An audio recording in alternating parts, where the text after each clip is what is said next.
ಹರೇ ಕೃಷ್ಣ. ಭಗವದ್ಗೀತೆ ತರಗತಿಗೆ ಎಲ್ಲರಿಗೂ ಸ್ವಾಗತ. ಓಂ ಅಜ್ಞಾನತಿಮಿರಾಂತಸ್ಯ ಜ್ಞಾನಾಂಜನಶಲಾಕಯ ಚಕ್ಷುರುನ್ಮಿಲಿತಂ ಯೇನ ತಸ್ಮೈ ಶ್ರೀ ಗುರವೇ ನಮಃ. ಶ್ರೀ ಚೈತನ್ಯ ಮನೋಭೀಷ್ಟಂ ಸ್ಥಾಪಿತಂ ಯೇನ ಭೂತಲೆ ಸ್ವಯಂ ರೂಪಕದಾ ಮಹ್ಯಂ ದದಾತಿ ಸ್ವಪದಾಂತಿಕಂ. ವಂದೇಹಂ ಶ್ರೀಗುರು ಶ್ರೀಯುತಪದಕಮಲಂ ಶ್ರೀಗುರುನ್ ವೈಷ್ಣವಾಂಶ್ಚ ಶ್ರೀರೂಪಂ ಸಾಗ್ರಜಾತಂ ಸಗಣ ರಘುನಾಥಾನ್ವಿತಂ तं सजीवं साद्वैतं सावधूतं परिजनसहितं कृष्णचैतन्यदेवं श्रीराधाकृष्णपादान् सगण ललिता श्रीविशाखान्वितांश्च। हे कृष्णा करुणा सिन्धु दीनबन्धो जगत्पते गोपेश गोपिका कान्ता राधा कान्ता नमोस्तुते। तप्त काञ्चन गौरांगी राधे वृन्दावनेश्वरी वृषभानुसुते देवी प्रणमामि हरिप्रिये। वाञ्छाकल्पतरुभ्यश्च कृपा सिन्धुभ्य एव च पतितनां पावनेभ्यो वैष्णवेभ्यो नमो नमः। नमो ॐ विष्णुपादाय कृष्णप्रेष्ठाय भूतले श्रीमते भक्तिवेदान्त स्वामिनिति नामिने। नमस्ते सारस्वते देवे गौरवाणी प्रचारिणे निर्विशेषा शून्यवादी पाश्चात्यदेशधारिणे। जयो श्री कृष्ण चैतन्य प्रभो नित्यानंद श्री अद्वैत गदाधर श्रीवासादि गौर भक्तवृंद। हरे कृष्णा कृष्ण कृष्ण हरे हरे हरे राम राम राम हरे हरे। हरे कृष्णा कृष्ण कृष्ण हरे हरे हरे राम राम राम हरे हरे। हरे कृष्णा कृष्ण कृष्ण हरे हरे हरे राम राम राम हरे हरे। श्री श्री राधा गोविंद की जय, श्री गौरनिताय की जय, श्रील प्रभुपाद की जय। हरे कृष्ण। ಇವತ್ತು 9ನೇ ಅಧ್ಯಾಯ ರಾಜವಿದ್ಯಾ ರಾಜಗುಹ್ಯ ಯೋಗ ಪರಮ ಗುಹ್ಯ ಜ್ಞಾನ.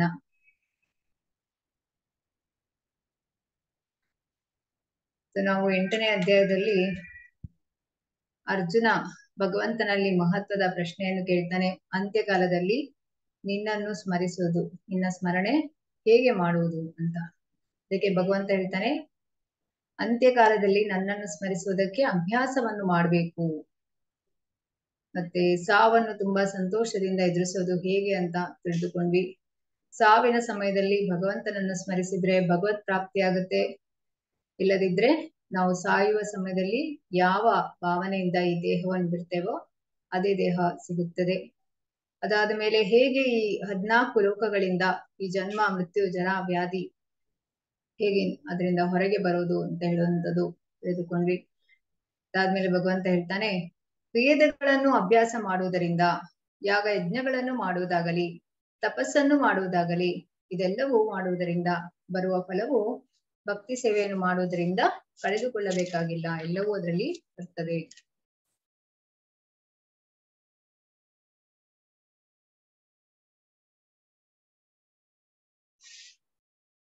ಇವತ್ತಿನ ಅಧ್ಯಾಯದ ಹೆಸರು ರಾಜಗುಹ್ಯ ಯೋಗ. ಇಲ್ಲಿ 1ನೇ ಶ್ಲೋಕದಿಂದ 3ನೇ ಶ್ಲೋಕದಲ್ಲಿ ಹೇಗೆ ಈ ಜ್ಞಾನವನ್ನು ಪಡೆಯುವುದು ಅಂತ ಭಗವಂತ ಹೇಳ್ತಾನೆ. ಜ್ಞಾನವನ್ನು ಪಡೆಯಲು ಅರ್ಹತೆ, ಈ ಜ್ಞಾನ ಎಷ್ಟು ಮಹತ್ವದ್ದು ಅಂತ ಭಗವಂತ ತಿಳಿಸ್ತಾನೆ. 4ರಿಂದ 10ನೇ ಶ್ಲೋಕದಲ್ಲಿ ಭಗವಂತ ಹೇಗೆ ಅಚಿಂತ್ಯನಾಗಿದ್ದಾನೆ, ಈ ಜಗತ್ತಿನೊಂದಿಗೆ ಹೇಗೆ ಅಚಿಂತ್ಯನಾಗಿ ಕನೆಕ್ಟ್ ಆಗಿದ್ದಾನೆ ಅನ್ನೋದನ್ನು ನಾವು ತಿಳಿದುಕೊಳ್ಳಲಿದ್ದೇವೆ. ಇನ್ನು 11ರಿಂದ 25ನೇ ಶ್ಲೋಕದಲ್ಲಿ ಜನರು ಪರಮಾತ್ಮನ ಬಗ್ಗೆ ತಿಳಿದ ಮೇಲೂ ಕೂಡ ಭಕ್ತಿ ಮಾರ್ಗವನ್ನು ಅನುಸರಿಸದೇ ಇರುವವರ ಬಗ್ಗೆ ಭಗವಂತ ಏನ್ ಹೇಳ್ತಾರೆ ಅವರ ಬಗ್ಗೆ ಅಂತ ನೋಡಲಿದ್ದೇವೆ.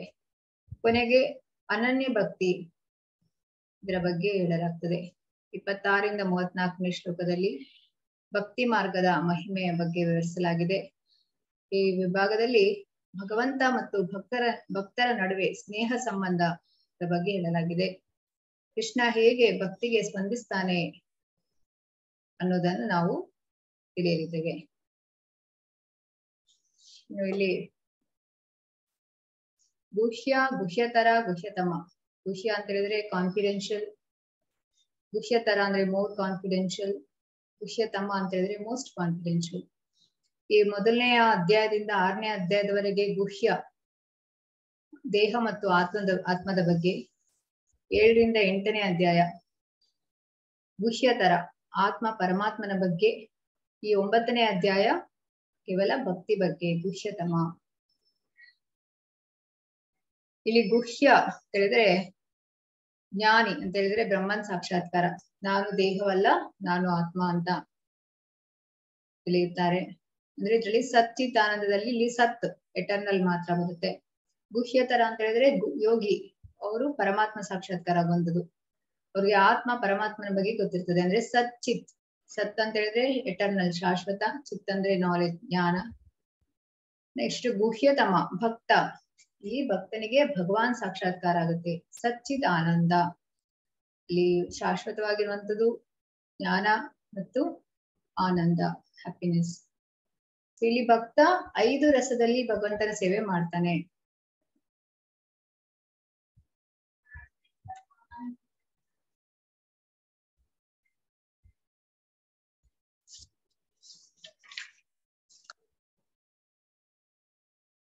प्रभुपाद की जय। श्री भगवानुवाच इदं तु ते गुह्यतमं प्रवक्ष्याम्यानसूयवे ज्ञानं विज्ञानसहितं यज्ञात्वा मोक्षस्य अशुभात्। ದೇವೋತ್ತಮ ಪರಮಪುರುಷನು ಹೀಗೆ ಹೇಳಿದನು, ಪ್ರಿಯ ಅರ್ಜುನನೇ, ನಿನಗೆ ನನ್ನ ವಿಷಯದಲ್ಲಿ ಎಂದೂ ಅಸೂಯೆ ಇಲ್ಲವಾದುದರಿಂದ ನಿನಗೆ ಈ ಗುಹ್ಯತಮ ಜ್ಞಾನವನ್ನು ಸಾಕ್ಷಾತ್ಕಾರವನ್ನು ತಿಳಿಸಿಕೊಡುತ್ತೇನೆ. ಇದನ್ನು ತಿಳಿದು ನೀನು ಐಹಿಕ ಬದುಕಿನ ಸಂಕಟಗಳಿಂದ ಪಾರಾಗುತ್ತೀಯೇ. ಇಲ್ಲಿ ಭಗವಂತ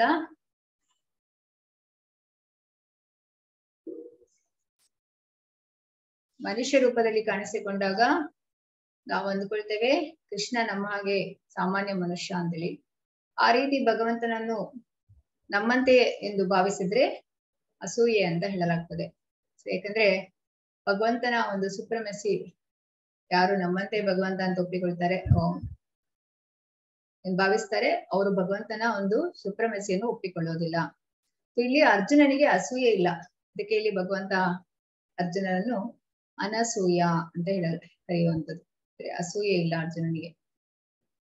ಈಗ ಕೃಷ್ಣ ಸ್ವತಃ ಭೂಮಿಗೆ ಬಂದು ಅವರ ಬಗ್ಗೆ ಹೇಳುವಾಗ ಕೆಲವರು ತಿಳಿತಾರೆ ಕೃಷ್ಣ ಯಾಕೆ ಅವರ ಬಗ್ಗೆ ಹೇಳ್ತಾರೆ ಅಂತ. ನನ್ನ ಸೃಷ್ಟಿ, ನನ್ನ ಲೋಕ ಅಂತ ಹೇಳಿ. ಈಗ ಒಂದು ವೇಳೆ ಕೃಷ್ಣ ಈ ಭೂಮಿಗೆ ಬರ್ಲಿಲ್ಲ ಅಂತ ಹೇಳಿದ್ರೆ, ಈ ಲೀಲೆಗಳನ್ನು ಮಾಡಿಲ್ಲ ಅಂತ ಹೇಳಿದ್ರೆ, ಭಗವದ್ಗೀತೆಯನ್ನು ನಮಗೆ ಬೋಧಿಸಿರ್ಲಿಲ್ಲ ಅಂತ ಹೇಳಿದ್ರೆ, ಭಗವದ್ಗೀತೆಯನ್ನು ಯಾರು ನಮ್ಗೆ ಹೇಳ್ತಿದ್ರು ಅಂತ ಹೇಳಿ ನಾವು ಇಲ್ಲಿ ತಿಳಿಬೇಕು.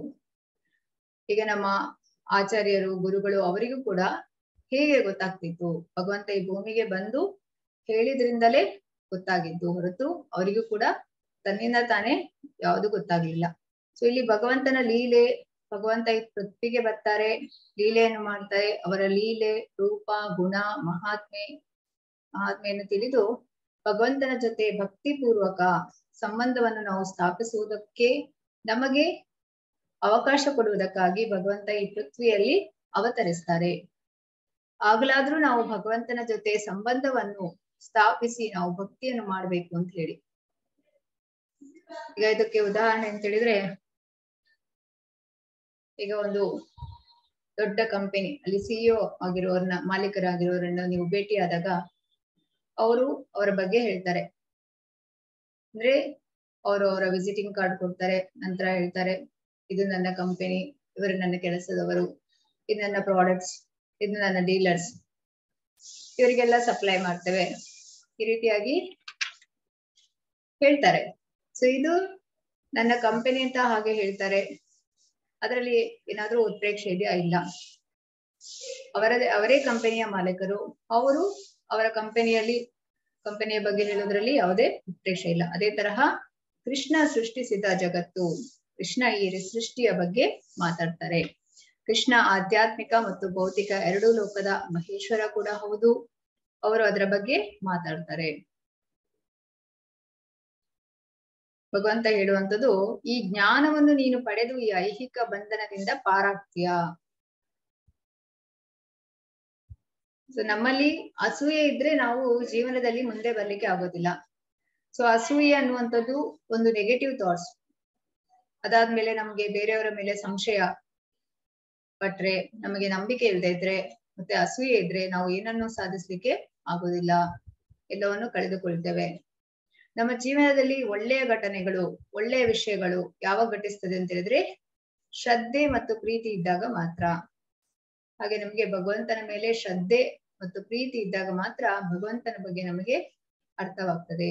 ಭಗವಂತನೇ ಹೇಳ್ತಾನೆ, ಭಕ್ತ್ಯಾಮಾಂ ಅಭಿಜಾನಾತಿ, ಭಕ್ತರಿಗೆ ಮಾತ್ರ ನಾನು ಅರ್ಥ ಆಗ್ತೇನೆ ಅಂತ ಹೇಳಿ.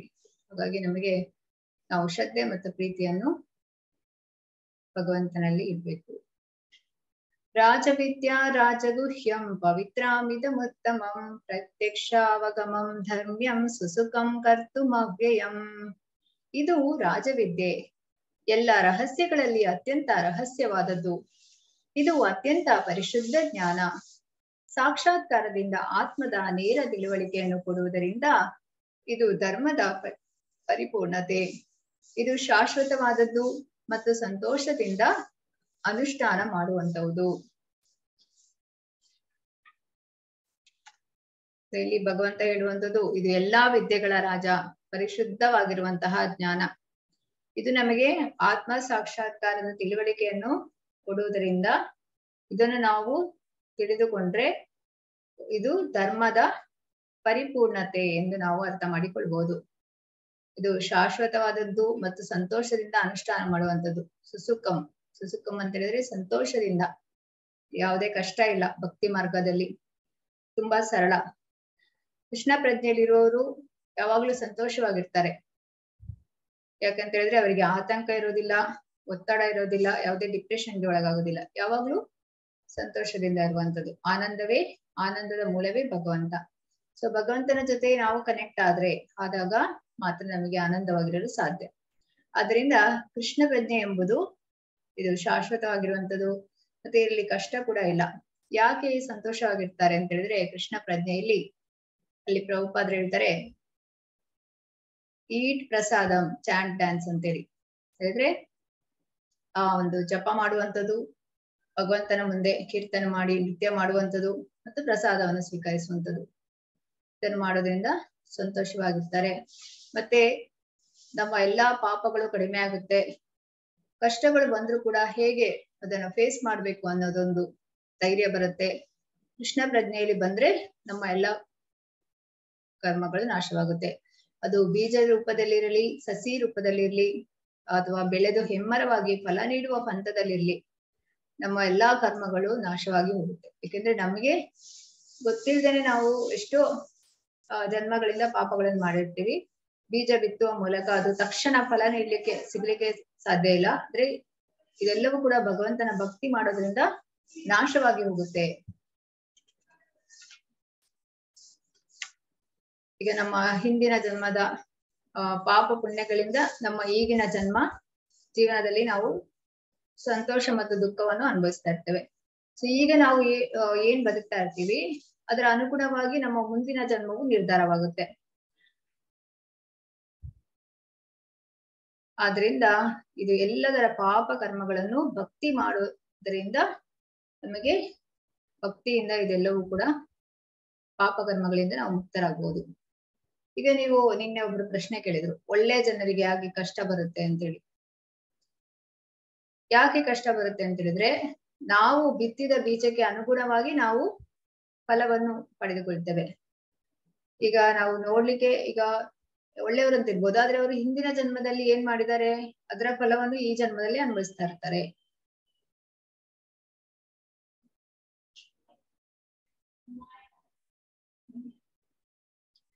ಅಶ್ರದ್ಧದಾನಾಹ ಪುರುಷ ಧರ್ಮಸ್ಯಾಸ್ಯ ಪರಂತಪ ಅಪ್ರಾಪ್ಯ ಮಾಂ ನಿವರ್ತಂತೆ ಮೃತ್ಯು ಸಂಸಾರ ವರ್ತ್ಮನಿ.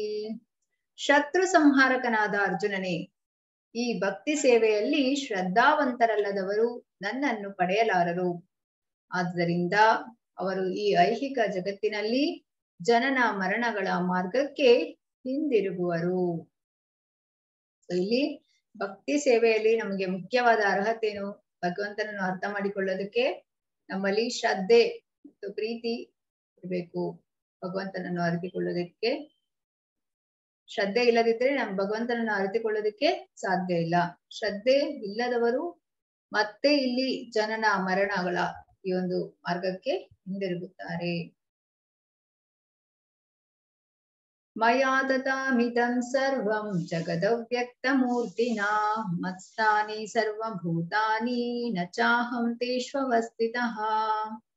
ನನ್ನ ಅವ್ಯಕ್ತ ಸ್ವರೂಪದಲ್ಲಿ ನಾನು ಇಡೀ ವಿಶ್ವವನ್ನು ವ್ಯಾಪಿಸಿದ್ದೇನೆ. ಎಲ್ಲ ಜೀವಿಗಳು ನನ್ನಲ್ಲಿದ್ದಾರೆ, ನಾನು ಅವರಲ್ಲಿ ಇಲ್ಲ. ಅಂದ್ರೆ ಇಲ್ಲಿ ಭಗವಂತ ಹೇಳೋದು, ಹತ್ತಿರ ಇದ್ರೂ ದೂರದಲ್ಲಿದ್ದಾನೆ. ನಾನು ಅವರ ಕಣ್ಣಿಗೆ ಕಾಣಿಸೋದಿಲ್ಲ, ಕಣ್ಣಿಗೆ ಕಾಣಿಸಿಕೊಂಡ್ರು ಅವರಲ್ಲಿ ನೋಡುವ ಒಂದು ಅರ್ಹತೆ ಇಲ್ಲ. ಹೇಗೆ ಸೂರ್ಯನ ಬೆಳಕು ಇಡೀ ವಿಶ್ವವನ್ನು ವ್ಯಾಪಿಸಿರ್ತದೆ, ಹಾಗೆ ಸೂರ್ಯನ ಬೆಳಕನ್ನೇ ಸೂರ್ಯ ಅಂತ ಹೇಳೋದಕ್ಕೆ ಆಗೋದಿಲ್ಲ. ಹಾಗೆ ಭಗವಂತ ಕೂಡ, ಭಗವಂತ ಪೂರ್ಣ. ಈಶೋಪನಿಷತ್ತಿನಲ್ಲಿ ಹೇಳಲಾಗ್ತದೆ, ಓಂ ಪೂರ್ಣಮದ ಪೂರ್ಣಮಿದಂ ಪೂರ್ಣಾತ್ ಪೂರ್ಣಮುದಚ್ಯತೆ ಪೂರ್ಣಸ್ಯ ಪೂರ್ಣಮಾದಾಯ ಪೂರ್ಣಮೇವಾವಶಿಷ್ಯತೆ. ಪೂರ್ಣದಿಂದ ಪೂರ್ಣ ತೆಗೆದರೂ ಕೂಡ ಅದು ಪೂರ್ಣವಾಗಿಯೇ ಉಳಿತಾರೆ ಭಗವಂತ ಅಂತೇಳಿ. ಸೊ ಭಗವಂತ ಎಷ್ಟೇ ವ್ಯಾಪಕವಾಗಿ ಇದ್ರೂ ಕೂಡ ತನ್ನತನವನ್ನು ಕಳೆದುಕೊಳ್ಳೋದಿಲ್ಲ. ಭಗವಂತ ಪೂರ್ಣ ಪುರುಷೋತ್ತಮನಾಗಿ ಇರ್ತಾರೆ. ನ ಚಾಮತ್ಸ್ಥಾನಿ ಭೂತಾನಿ ಪಶ್ಯ ಮೇ ಯೋಗಮೈಶ್ವರಂ ಭೂತಭೃನ್ನ ಚ ಭೂತಸ್ಥೋ ಮಮಾತ್ಮ ಭೂತ ಭಾವನಃ. ಆದರೂ ಸೃಷ್ಟಿಯಾದದ್ದೆಲ್ಲ ನನ್ನನ್ನೇ ಆಧರಿಸಿದ್ದಲ್ಲ. ನನ್ನ ಯೋಗ ಸಮೃದ್ಧಿಯನ್ನು ನೋಡು. ಎಲ್ಲ ಜೀವಿಗಳ ಪಾಲಕನು ನಾನಾದರೂ ಮತ್ತು ನಾನು ಎಲ್ಲ ಕಡೆ ಇರುವೆನಾದರೂ ನಾನು ಈ ವಿಶ್ವದ ಅಭಿವ್ಯಕ್ತಿಯ ಭಾಗವಲ್ಲ, ಏಕೆಂದರೆ ನಾನೇ ಸೃಷ್ಟಿಯ ಮೂಲ. ಇಲ್ಲಿ ಭಗವಂತ ಸೆಕೆಂಡರಿ ಕ್ರಿಯೇಟರ್ ಬಗ್ಗೆ ಹೇಳ್ತಾ ಇದ್ದಾನೆ. ಸೃಷ್ಟಿಕರ್ತ ನಾನೇ, ನಾನು ನನ್ನ ಕೆಳಗಡೆ ನಿಯೋಜಿಸಿದ್ದೇನೆ ದೇವಿ ದೇವತೆಗಳನ್ನು. ಹೇಗೆ ಈಗ ಪ್ರೈಮ್ ಮಿನಿಸ್ಟರ್ ಎಲ್ಲ ಒಂದು ರಾಜ್ಯದ ಮುಖ್ಯಮಂತ್ರಿಗಳಿಗೆ ಕೆಲಸವನ್ನು ಅಸೈನ್ ಮಾಡ್ತಾರೆ, ಅದೇ ರೀತಿ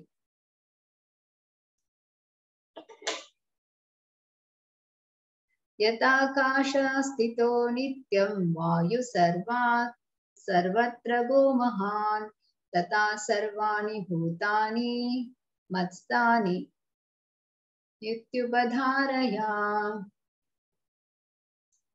ಎಲ್ಲ ಕಡೆಯೂ ಬೀಸುವ ಬಲಶಾಲಿಯಾದ ಗಾಳಿಯು ಸದಾ ಆಕಾಶದಲ್ಲಿ ಹೇಗೆ ನೆಲೆಸಿರುವುದೋ ಹಾಗೆ ಸೃಷ್ಟಿಯಾದದೆಲ್ಲವೂ ನನ್ನಲ್ಲಿ ನೆಲೆಸಿರುತ್ತದೆ.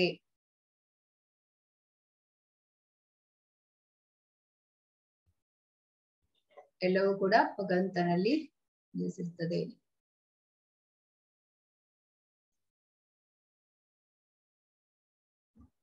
ಪ್ರಕೃತಿಂ ಸ್ವಾಮವಷ್ಟಭ್ಯ ವಿಸೃಜಾಮಿ ಪುನಃ ಪುನಃ ಭೂತಗ್ರಾಮಮಿಮಂ ಕೃಷ್ಣಂ ಅವಶಂ ಪ್ರಕೃತಿರ್ವಶಾತ್.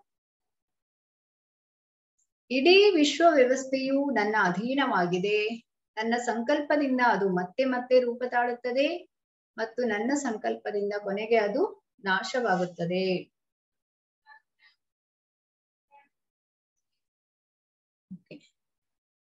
ಇಲ್ಲಿ ಎಲ್ಲಾ ಕಡೆಯೂ ಬೀಸುವ ಬಲಶಾಲಿಯಾದ ಗಾಳಿಯು ಸದಾ ಆಕಾಶದಲ್ಲಿ ಹೇಗೆ ನೆಲೆಸಿರುವುದೋ ಹಾಗೆ ಸೃಷ್ಟಿಯಾದದೆಲ್ಲವೂ ನನ್ನಲ್ಲಿ ನೆಲೆಸಿರುತ್ತದೆ.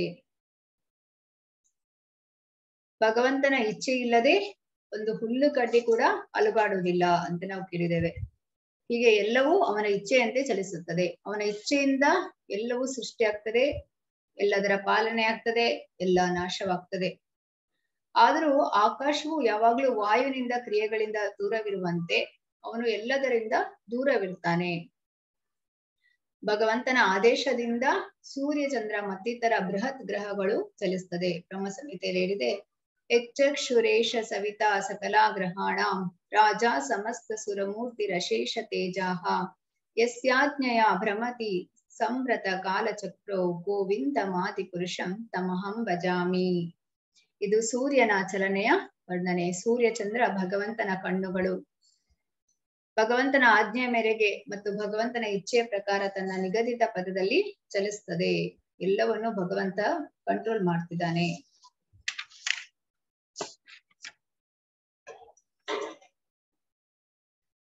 ಇಡೀ ವಿಶ್ವ ವ್ಯವಸ್ಥೆಯು ನನ್ನ ಅಧೀನವಾಗಿದೆ. ನನ್ನ ಸಂಕಲ್ಪದಿಂದ ಅದು ಮತ್ತೆ ಮತ್ತೆ ರೂಪ ತಾಳುತ್ತದೆ ಮತ್ತು ನನ್ನ ಸಂಕಲ್ಪದಿಂದ ಕೊನೆಗೆ ಅದು ನಾಶವಾಗ್ತದೆ. ಈ ಐಹಿಕ ವಿಶ್ವದ ಅಭಿವ್ಯಕ್ತಿಯ ಸೃಷ್ಟಿ, ಪಾಲನೆ ಮತ್ತು ನಾಶಗಳು ಭಗವಂತನ ಸಂಕಲ್ಪವನ್ನೇ ಸಂಪೂರ್ಣವಾಗಿ ಅವಲಂಬಿಸಿದೆ. ನ ಚಾಮಾಂತಾನಿ ಕರ್ಮಾಣಿ ನಿಬಧ್ನಂತಿ ಧನಂಜಯ ಉದಾಸೀನವದಾಸೀನಂ ಅಸಕ್ತಂ ತೇಷು ಕರ್ಮಸು.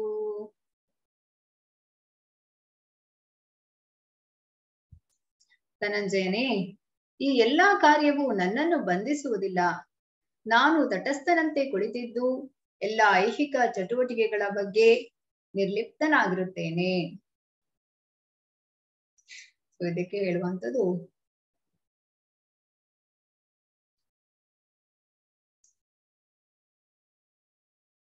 ಇಲ್ಲಿ ಇಡೀ ವಿಶ್ವ ವ್ಯವಸ್ಥೆಯು ನನ್ನ ಅಧೀನವಾಗಿದೆ ಅಂತ ಹೇಳಿದ್ರೆ, ಈ ಭೌತಿಕ ಜಗತ್ತು ದೇವೋತ್ತಮ ಪರಮ ಪುರುಷನ ಕೆಳಮಟ್ಟದ ಶಕ್ತಿಯ ಅಭಿವ್ಯಕ್ತಿ. ಹೇಳಿದ್ರೆ ಸೃಷ್ಟಿಯ ಕಾಲದಲ್ಲಿ ಅಂದ್ರೆ ಅಪರಾಶಕ್ತಿ, ಐಹಿಕ ಶಕ್ತಿಯು ಮಹತ್ವವಾಗಿ ಬಿಡುಗಡೆ ಹೊಂದುತ್ತದೆ. ಪ್ರಭುವು ತನ್ನ ಮೊದಲ ಪುರುಷಾವತಾರವಾದ ಮಹಾವಿಷ್ಣುವಾಗಿ ಇದನ್ನು ಪ್ರವೇಶಿಸ್ತಾನೆ.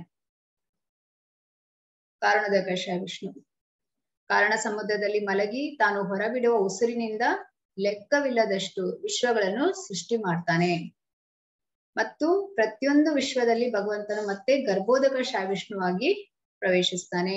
ಮುಂದೆ ಕ್ಷೀರೋದಕ ವಿಷ್ಣುವಿಂದ ಜೀವಿಗಳ ಎಲ್ಲಾ ಜೀವಿಗಳ ಹೃದಯದಲ್ಲಿ ಪರಮಾತ್ಮನಾಗಿ ಇರುವಂಥದ್ದು. ಜೀವಿಗಳು ತಮ್ಮ ಹಿಂದಿನ ಕರ್ಮಗಳ ಫಲವಾಗಿ ಬೇರೆ ಬೇರೆ ಸ್ಥಾನಗಳನ್ನು ಪಡಿತಾರೆ. ಮನುಷ್ಯರು, ಪ್ರಾಣಿಗಳು, ಪಕ್ಷಿಗಳು ಎಲ್ಲ ಒಟ್ಟಿಗೆ ಸೃಷ್ಟಿಯಾಗ್ತವೆ. ಜೀವಿಗಳು ಹಿಂದಿನ ವಿನಾಶದ ಹೊತ್ತಿನಲ್ಲಿ ಆ ಒಂದು ದೇಹವನ್ನು ಬಿಡುವಾಗ ಯಾವ ಒಂದು ಬಯಕೆಗಳಿರುತ್ತೆ ಅದು ಮತ್ತೆ ಪ್ರಕಟವಾಗುತ್ತೆ. ಅದಕ್ಕೆ ಸರಿಯಾದ ಒಂದು ಆ ದೇಹವು ಮುಂದಿನ ಜನ್ಮದಲ್ಲಿ ಸಿಗುವಂಥದ್ದು. ಇದರಲ್ಲಿ ಧನಂಜಯನೇ, ಎಲ್ಲಾ ಕಾರ್ಯವು ನನ್ನನ್ನು ಬಂಧಿಸುವುದಿಲ್ಲ. ನಾನು ತಟಸ್ಥನಂತೆ ಕುಳಿತಿದ್ದು ಈ ಎಲ್ಲಾ ಐಹಿಕ ಚಟುವಟಿಕೆಗಳ ಬಗ್ಗೆ ನಿರ್ಲಿಪ್ತನಾಗಿರುತ್ತೇನೆ. ಇಲ್ಲಿ ಭಗವಂತನ ಅಚಿಂತ್ಯ ರೂಪಕ್ಕೆ ಒಂದು ಉದಾಹರಣೆಯನ್ನು ನಾವು ನೋಡೋಣ ಇವಾಗ.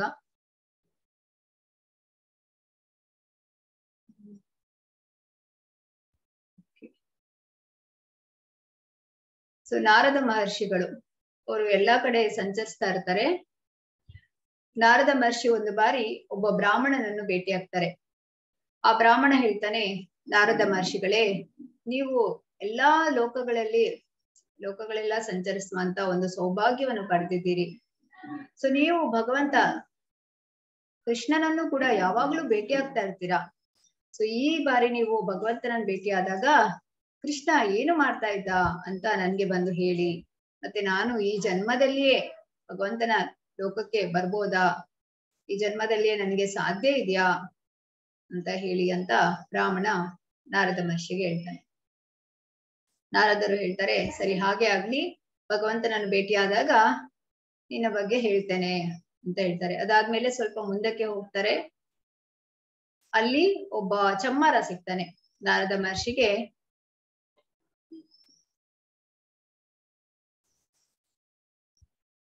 ನಾರದ ಮಹರ್ಷಿಗೆ ಚಮ್ಮಾರ ಹೇಳ್ತಾನೆ, ನಾರದ ಮಹರ್ಷಿಗಳೇ, ನಿಮಗೆ ಸಾಷ್ಟಾಂಗ ನಮಸ್ಕಾರಗಳು. ನೀವು ಭಗವಂತನನ್ನು ಭೇಟಿ ಮಾಡುವ ಸೌಭಾಗ್ಯವನ್ನು ನೀವು ಪಡೆದಿದ್ದೀರ. ಎಂತ ಒಂದು ಅದ್ಭುತವಾದ ಒಂದು ಭಾಗ್ಯವು ನಿಮಗೆ ಲಭಿಸಿದೆ. ನೀವು ಈ ಬಾರಿ ಭಗವಂತನನ್ನು ಭೇಟಿ ಆಗ್ಲಿಕ್ಕೆ ಹೋದಾಗ ನನ್ನ ಸಾಷ್ಟಾಂಗ ನಮಸ್ಕಾರವನ್ನು ಭಗವಂತನಿಗೆ ತಿಳಿಸಿ, ಭಗವಂತ ಏನ್ ಮಾಡ್ತಿದ್ದಾರೆ ಅಂತ ಬಂದು ನನಗೆ ಹೇಳಿ ಅಂತ ಹೇಳ್ತಾರೆ. ನಾರದ ಮಹರ್ಷಿಗಳು ಭಗವಂತನ ಹತ್ತಿರ ಹೋಗ್ತಾರೆ. ನಾನು ಬ್ರಾಹ್ಮಣನನ್ನು ಭೇಟಿಯಾದೆ, ಚಮ್ಮಾರನನ್ನು ಭೇಟಿಯಾದೆ. ಬ್ರಾಹ್ಮಣ ಈ ಜನ್ಮದಲ್ಲಿಯೇ ನಿನ್ನ ಬಳಿಗೆ ಬರ್ಬೋದಲ್ವಾ? ಯಾಕೆಂದ್ರೆ ಬ್ರಾಹ್ಮಣ ಚಿಕ್ಕಂದಿನಿಂದಲೇ ಭಕ್ತಿಯನ್ನು ಮಾಡ್ತಾ ಬಂದಿದ್ದಾನೆ ಅಂತ ನಾರದರು ಹೇಳಿದಾಗ ಭಗವಂತ ಹೇಳ್ತಾರೆ, ಇಲ್ಲ, ಬ್ರಾಹ್ಮಣನಿಗೆ ಇನ್ನೂ ಅನೇಕ ಜನ್ಮಗಳನ್ನು ಕಳೆಯಬೇಕಾಗ್ತದೆ ನನ್ನಲ್ಲಿ ಬರ್ಬೇಕಾದ್ರೆ. ಆದ್ರೆ ಚಮ್ಮಾರ ಬರ್ಬಹುದು ಈ ಜನ್ಮದಲ್ಲಿಯೇ ಅಂತ ಹೇಳಿದಾಗ ನಾರದರಿಗೆ ತುಂಬಾ ಆಶ್ಚರ್ಯವಾಗುತ್ತೆ. ಇದೇನಿದು, ಬ್ರಾಹ್ಮಣ ಭಕ್ತಿಯನ್ನು ಮಾಡಿಕೊಂಡು ಬಂದಿದ್ದಾನೆ, ಅವನು ಯಾಕೆ ಬರೋಕ್ಕಾಗೋದಿಲ್ಲ? ಚಮ್ಮಾರ ಅವನ ಕೆಲಸವನ್ನು ಮಾಡ್ತಾ ಇದ್ದಾನೆ, ಅವನು ಹೇಗೆ ಬರೋಕ್ಕಾಗುತ್ತೆ ಅಂತ ಹೇಳಿದಾಗ ಭಗವಂತ ಹೇಳ್ತಾನೆ, ನಾನು ಒಂದು ವಿಷಯವನ್ನು ಹೇಳ್ತೇನೆ, ನೀನು ಅದನ್ನು ಹೋಗಿ ಅವರಿಬ್ಬರ ಹತ್ತಿರ ಹೇಳು. ಅವರು ಕೊಡುವಂತ ಉತ್ತರದಲ್ಲಿ ನನ್ನ ಉತ್ತರ ಅಡಗಿದೆ ಅಂತ ಹೇಳ್ತಾರೆ. ನೀನು ಹೋಗಿ ಹೇಳು, ಅವ್ರು ಕೇಳ್ತಾರೆ ಅಲ್ವಾ ಏನು ಮಾಡ್ತಾ ಇದ್ರು ಭಗವಂತ ಅಂತೇಳಿ. ನೀನು ಹೋಗಿ ಹೇಳು, ಭಗವಂತ ಈ ಸೂಜಿಯ ಸಣ್ಣ ತೂತಿನ ಒಳಗೆ ಆನೆಯನ್ನು ತುರಿಸ್ತಾ ಇದ್ರು ಅಂತ ಹೇಳಿ. ಬ್ರಾಹ್ಮಣ ಮತ್ತು ಚಮ್ಮಾರನ ಹತ್ತಿರ ಹೇಳು, ಯಾರಿಂದ ಯಾವ ಉತ್ತರ ಬರುತ್ತೆ ನೋಡು ಅಂತ ನಾರದ ಮಹರ್ಷಿಗೆ ಹೇಳ್ತಾರೆ. ಸರಿ, ನಾರದ ಮಹರ್ಷಿಗಳು ಬರ್ತಾರೆ ಬ್ರಾಹ್ಮಣನ ಹತ್ತಿರ. ಓ ಮಹರ್ಷಿಗಳೇ, ಭಗವಂತ ಏನ್ ಮಾಡ್ತಿದ್ರು ಅವರನ್ನು ಭೇಟಿಯಾದಾಗ ಅಂತ ಹೇಳ್ತಾರೆ. ಭಗವಂತ ಈ ಸೂಜಿಯ ಚಿಕ್ಕ ತೂತಿನ ಒಳಗೆ ಆನೆಯನ್ನು ತುರಿಸ್ತಾ ಇದ್ರು ಅಂತ ನಾರದ ಮುನಿಗಳು ಹೇಳ್ತಾರೆ. ಆಗ ಬ್ರಾಹ್ಮಣ ಜೋರಾಗಿ ನಗಾಡ್ತಾನೆ. ಇದೆಂತ ತಮಾಷೆ ಮಾಡ್ತಿದ್ದೀರಿ ನಾರದ ಮಹರ್ಷಿಗಳೇ, ಎಲ್ಲಿಯಾದ್ರೂ ಸೂಜಿಯ ಚಿಕ್ಕ ತೂತಿನ ಒಳಗೆ ಆನೆಯನ್ನು ತುರಿಸ್ಲಿಕ್ಕಾಗುತ್ತಾ ಅಂತ ಹೇಳಿ ನಗಾಡ್ತಾನೆ. ಸರಿ, ನಾರದ ಮಹರ್ಷಿಗಳು ಏನು ಹೇಳೋದಿಲ್ಲ, ಮುಂದೆ ಚಮ್ಮಾರನ ಬಳಿಗೆ ಹೋಗ್ತಾರೆ. ಚಮ್ಮಾರ ಕೇಳ್ತಾನೆ, ಭಗವಂತನನ್ನು ನೋಡಿದ್ರಾ, ನನ್ನ ದಂಡವತ್ ಪ್ರಣಾಮ್ ತಿಳಿಸಿದ್ರಾ, ಏನು ಮಾಡ್ತಿದ್ರು ನನ್ನ ಭಗವಂತ ಅಂತ ಕೇಳ್ತಾನೆ. ಆಗ ನಾರದ ಮಹರ್ಷಿಗಳು ಹೇಳ್ತಾರೆ, ಹೌದು ಭಗವಂತನನ್ನು ನೋಡಿದೆ, ಇನ್ನ ಸಾಷ್ಟಾಂಗ ನಮಸ್ಕಾರವನ್ನು ತಿಳಿಸಿದೆ. ಭಗವಂತ ಈ ಸಣ್ಣ ಸೂಚಿಯ ಒಳಗೆ ಆನೆಯನ್ನು ತುರಿಸ್ತಾ ಇದ್ರು ಅಂತ ಹೇಳ್ತಾರೆ. ಆಗ ಚಮ್ಮಾರ ಹೇಳ್ತಾನೆ, ಆಹಾ ಎಂತ ಅದ್ಭುತ ಭಗವಂತನ ಲೀಲೆ, ಕೃಷ್ಣ ಅದ್ಭುತ ಕರ್ಮಣ. ಕೃಷ್ಣ ಏನಾದರೂ ಮಾಡಿಯಾನು, ಆನೆಯನ್ನು ಯಾಕೆ ಇಡೀ ಬ್ರಹ್ಮಾಂಡವನ್ನು ಸೂಚಿಯ ತೂತಿನಲ್ಲಿ ತುರಿಸಬಲ್ವ ಸಾಮರ್ಥ್ಯವನ್ನು ಭಗವಂತ ಹೊಂದಿದ್ದಾನೆ. ಅಷ್ಟೊಂದು ಸಾಮರ್ಥ್ಯ ಇದೆ, ಅದಕ್ಕೆ ಕೃಷ್ಣ ಭಗವಂತ ಅಂತ ಹೇಳುವಂಥದ್ದು ಅದ್ಭುತ ಕರ್ಮಣ ಭಗವಂತ. ಭಗವಂತ ಏನು ಮಾಡ್ತಾರೆ ಅಂತ ಹೇಳಿ ನಾವು ಊಹಿಸ್ಲಿಕ್ಕೂ ಸಾಧ್ಯವಿಲ್ಲ. ಭಗವಂತನ ಈ ಅಚಿಂತ್ಯರ ಸ್ವರೂಪವನ್ನು ಅಂದ್ರೆ ನಮಗೆ ಅರ್ಥ ಮಾಡೋದಕ್ಕೆ ಆಗೋದಿಲ್ಲ. ಆದ್ರೂ ಭಗವಂತ ಅಚಿಂತ್ಯನಾದ ಕಾರಣ ನಮ್ಮ ಭಕ್ತಿಗೆ ಅವರು ಸ್ಪಂದಿಸ್ತಾರೆ. ಅದು ಭಗವಂತನ ತುಂಬಾ ದೊಡ್ಡ ಗುಣ ಅಂತ ಚಮ್ಮಾರ ಹೇಳ್ತಾನೆ. ಈಗ ನಾರದ ಮಹರ್ಷಿಗೆ ಅರ್ಥ ಆಯ್ತು, ಯಾಕೆ ಚಮ್ಮಾರ ಈ ಜನ್ಮದಲ್ಲಿ ಹೋಗ್ತಾನೆ, ಬ್ರಾಹ್ಮಣ ಹೋಗೋದಿಲ್ಲ ಅಂತ ಹೇಳಿ. ಬ್ರಾಹ್ಮಣ ಅಷ್ಟು ಭಕ್ತಿ ಮಾಡಿದ್ರು ಕೂಡ ಭಗವಂತನ ಅಚಿಂತ್ಯ ಸ್ವರೂಪದಲ್ಲಿ ನಂಬಿಕೆ ಇರಲಿಲ್ಲ. ಭಗವಂತ ಏನು ಕೂಡ ಮಾಡಬಲ್ಲ, ಏನಾದರೂ ಮಾಡುವಂತ ಸಾಮರ್ಥ್ಯ ಭಗವಂತನಿಗಿದೆ ಅನ್ನುವಂತ ಒಂದು ನಂಬಿಕೆ ಬ್ರಾಹ್ಮಣನಿಗೆ ಇಲ್ಲ. ಆದ್ರೆ ಚಮ್ಮಾರನಿಗೆ ಇದೆ, ಭಗವಂತ ಏನು ಕೂಡ ಮಾಡ್ಬೋದು, ಯಾಕೆಂದ್ರೆ ಬಾಯಲ್ಲಿ ಬ್ರಹ್ಮಾಂಡವನ್ನೇ ತೋರಿದಂತ ಜಗದೋದ್ಧಾರಕ ಕೃಷ್ಣ. ಆ ರೀತಿಯ ನಂಬಿಕೆ ಚಮ್ಮಾರನದು. ನಮ್ಮ ಊಹೆಗೆ ನಿರುಕದೇ ಇರುವಂತದ್ದು ಭಗವಂತನ ಕಾರ್ಯವೈಖರಿಗಳೆಲ್ಲ ಅಂತ ಹೇಳಿ. ಹಾಗಾಗಿ ಭಗವಂತನನ್ನು ಪೂರ್ಣ ಪುರುಷೋತ್ತಮ, ದೇವೋತ್ತಮ, ಪರಮ ಪುರುಷ ಎಂದು ನಂಬಬೇಕು. ಮಯಾಧ್ಯಕ್ಷೇಣ ಪ್ರಕೃತಿ ಸೂಯತೆ ಸಚರಾಚರಂ ಹೇತುನಾನೇನ ಕೌಂತೆಯ ಜಗದ್ವಿ ಪರಿವರ್ತತೆ. ಕುಂತಿಯ ಮಗನಾದ ಅರ್ಜುನನೇ, ನನ್ನ ಶಕ್ತಿಗಳಲ್ಲಿ ಒಂದಾದ ಈ ಐಹಿಕ ಪ್ರಕೃತಿಯು ಎಲ್ಲಾ ಚರಾಚರ ವಸ್ತುಗಳನ್ನು ನನ್ನ ಅಪ್ಪಣೆಯಂತೆ ಸೃಷ್ಟಿಸಿ ಕೆಲಸ ಮಾಡುತ್ತದೆ. ಈ ಅಭಿವ್ಯಕ್ತಿಯು ಅದರ ನಿಯಮಕ್ಕೆ ಅನುಗುಣವಾಗಿ ಮತ್ತೆ ಮತ್ತೆ ಸೃಷ್ಟಿಯಾಗುತ್ತದೆ ಮತ್ತು ನಾಶವಾಗುತ್ತದೆ. ಈ ಅಭಿವ್ಯಕ್ತಿಯು ಅದರ ನಿಯಮಕ್ಕೆ ಅನುಗುಣವಾಗಿ ಮತ್ತೆ ಮತ್ತೆ ಸೃಷ್ಟಿಯಾಗುತ್ತದೆ ಮತ್ತು ನಾಶವಾಗ್ತದೆ. ಇಲ್ಲಿ ಭಗವಂತ ಹೇಳುವಂಥದ್ದು ನನ್ನ ಶಕ್ತಿಯಲ್ಲಿ ಒಂದಾದ ಈ ಐಹಿಕ ಪ್ರಕೃತಿ.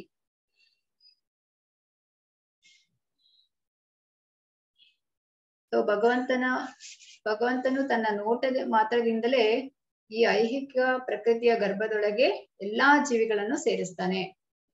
ಅವರು ತಮ್ಮ ಹಿಂದಿನ ಆಸೆಗಳು ಮತ್ತು ಚಟುವಟಿಕೆಗಳು ಇವುಗಳಿಗೆ ಅನುಗುಣವಾಗಿ ವಿವಿಧ ರೂಪ ಮತ್ತು ಜೀವ ಜಾತಿಗಳಲ್ಲಿ ಹೊರಕ್ಕೆ ಬರ್ತಾರೆ. ಐಹಿಕ ಜಗತ್ತಿಗೂ ಭಗವಂತನಿಗೂ ನೇರವಾದ ಸಂಬಂಧವಿಲ್ಲ. ಯಾರ ಮುಂದಾದ್ರೂ ಒಂದು ಸುಗಂಧವಿರುವ ಹೂವಿದ್ರೆ, ಇದಕ್ಕೆ ಪ್ರಭುಪಾದರು ಉದಾಹರಣೆ ಕೊಡ್ತಾರೆ ಭಾವಾರ್ಥದಲ್ಲಿ. ಯಾರ ಮುಂದಾದ್ರೂ ಒಂದು ಸುಗಂಧವಿರುವ ಹೂವಿದ್ರೆ ಆತನ ಘ್ರಾಣ ಶಕ್ತಿಯನ್ನು ಸುಗಂಧವು ಸ್ಪರ್ಶಿಸ್ತದೆ.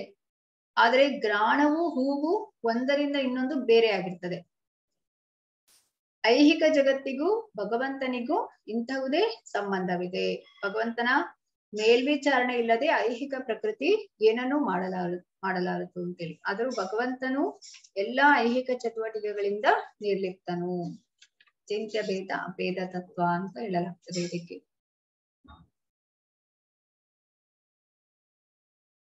ಅವಜಾನಂತಿ ಮಾಮೂಢ ಮಾನುಷೀಂ ತನುಮಾಶ್ರಿತಂ ಪರಂ ಭಾವಮಜಾನಂತೋ ಮಮ ಭೂತ ಮಹೇಶ್ವರಂ. ನಾನು ಮನುಷ್ಯ ರೂಪದಲ್ಲಿ ಇಳಿದು ಬಂದಾಗ ಮೂಢರು ನನ್ನನ್ನು ಅಪಹಾಸ್ಯ ಮಾಡುತ್ತಾರೆ. ಇರುವುದೆಲ್ಲದರ ಪ್ರಭು ನಾನೇ. ನನ್ನ ಈ ದಿವ್ಯ ಪ್ರಕೃತಿಯು ಅವರಿಗೆ ತಿಳಿಯದು. ಸೊ ಇಲ್ಲಿ ಭಗವಂತ ಸಾಮಾನ್ಯ ಮನುಷ್ಯನ ರೂಪದಲ್ಲಿ ಬಂದಾಗ ಜನರು ಅಪಹಾಸ್ಯ ಮಾಡ್ತಾರೆ.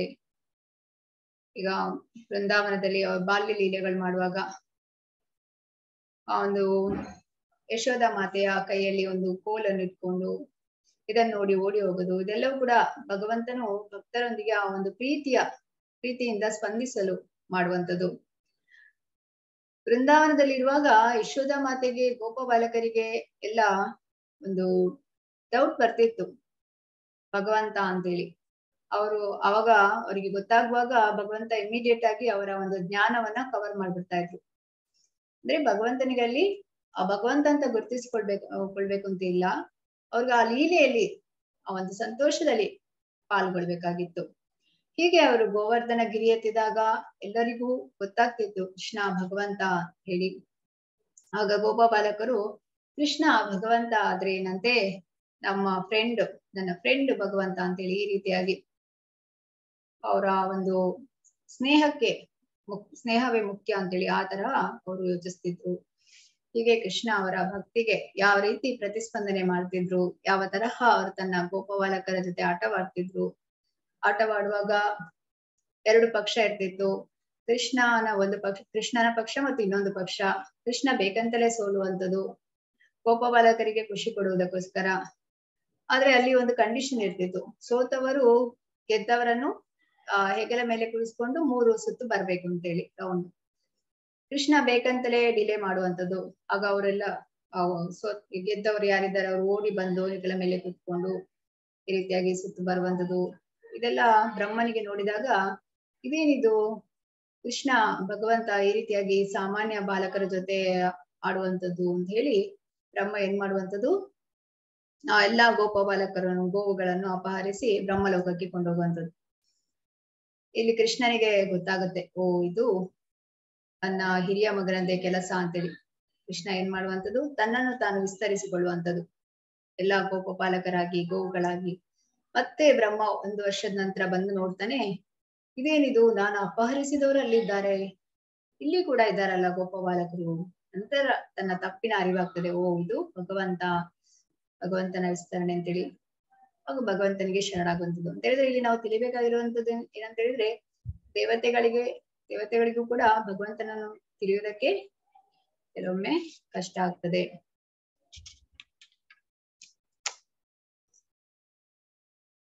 ಹಾಗಾಗಿ ಭಗವಂತನನ್ನು ನಾವು ತಿಳಿಯಬೇಕಾದ್ರೆ ನಮ್ಮಲ್ಲಿ ಶ್ರದ್ಧೆ ಪ್ರೀತಿ ಬೇಕು.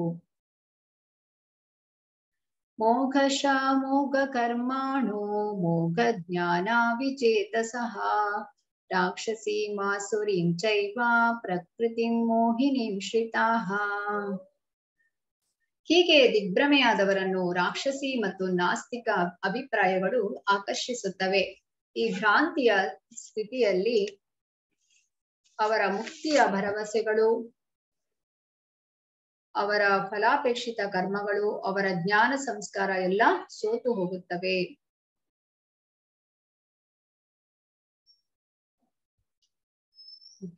ಇಲ್ಲಿ ಹೇಳುವಂಥದ್ದು, ಯಾರಿಗೆ ಭಗವಂತನನ್ನು ತಿಳಿಯುವುದಕ್ಕೆ ಆಗೋದಿಲ್ಲ, ರಾಕ್ಷಸಿ ಮತ್ತು ನಾಸ್ತಿಕ ಅಭಿಪ್ರಾಯಗಳು. ನಾಸ್ತಿಕ ಅಂತ ಹೇಳಿದ್ರೆ ಭಗವಂತನನ್ನು ಒಪ್ಪಿಕೊಳ್ಳೋದಿಲ್ಲ ಅವರು, ಅವು ಆಕರ್ಷಿಸ್ತದೆ ಅಂತ ಹೇಳಿದ್ರೆ ಅವರಲ್ಲಿ ಇರುವ ಏನ್ ಸ್ವಲ್ಪ ಜ್ಞಾನ ಇದೆ ಅದನ್ನು ಭಗವಂತ ಅಪಹರಿಸ್ಬಿಡ್ತಾನೆ. ಜ್ಞಾನ ಸಂಸ್ಕಾರ ಎಲ್ಲವೂ ಸೋತು ಹೋಗ್ತದೆ. ಅವರ ಫಲಾಪೇಕ್ಷಿತ ಕರ್ಮ ಮಾಡ್ತಾರೆ ಅಂದ್ರೆ ಅವರಿಗೆ ಡಿಸೈರ್ಸ್ ಇರುತ್ತೆ, ಇದೆಲ್ಲವೂ ಕೂಡ ಭಗವಂತ ತಗೊಂಡ್ಬಿಡ್ತಾನೆ. ಮಹಾತ್ಮನಸ್ತು ಮಾಂ ಪಾರ್ಥ ದೈವೀಂ ಪ್ರಕೃತಿಮಾಶ್ರಿತಾಃ.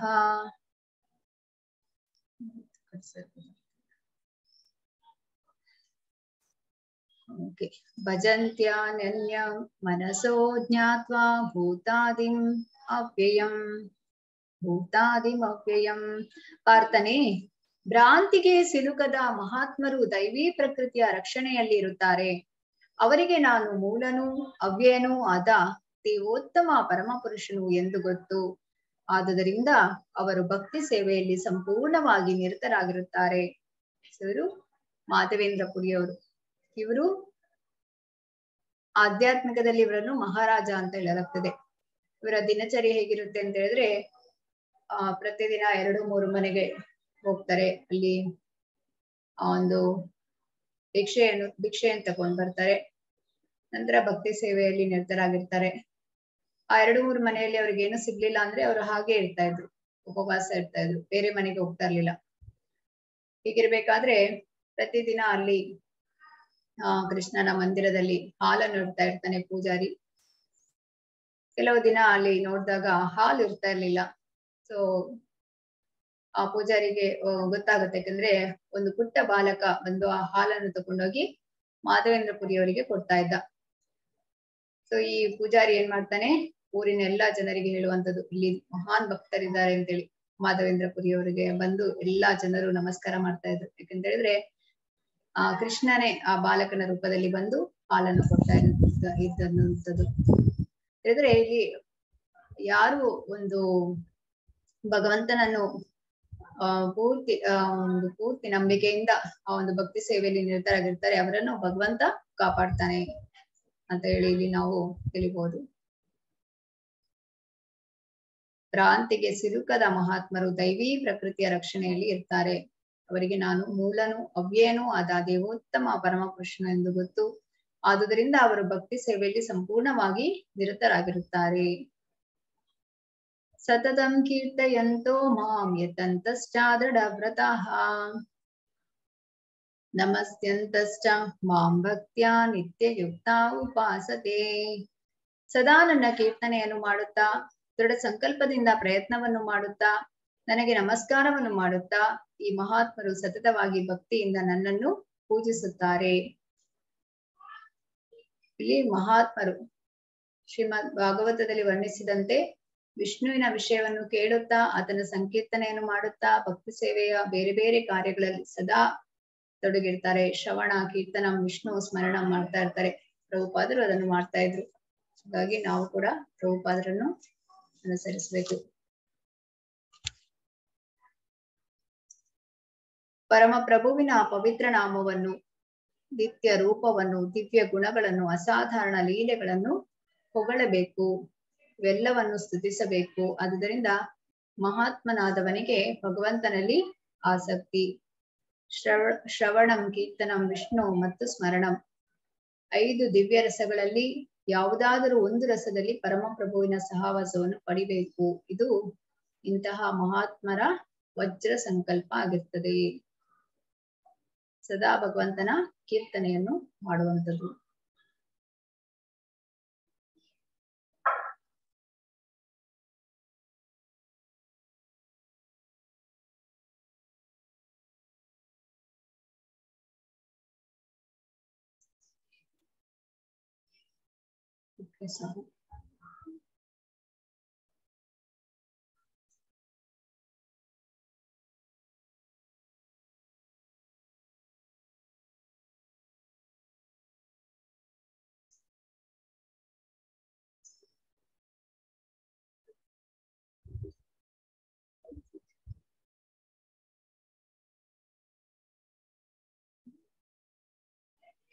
ಪಿತಾಹಮಸ್ಯ ಜಗತೋ ಮಾತಾ ದಾತಾ ಪಿತಾಮಹ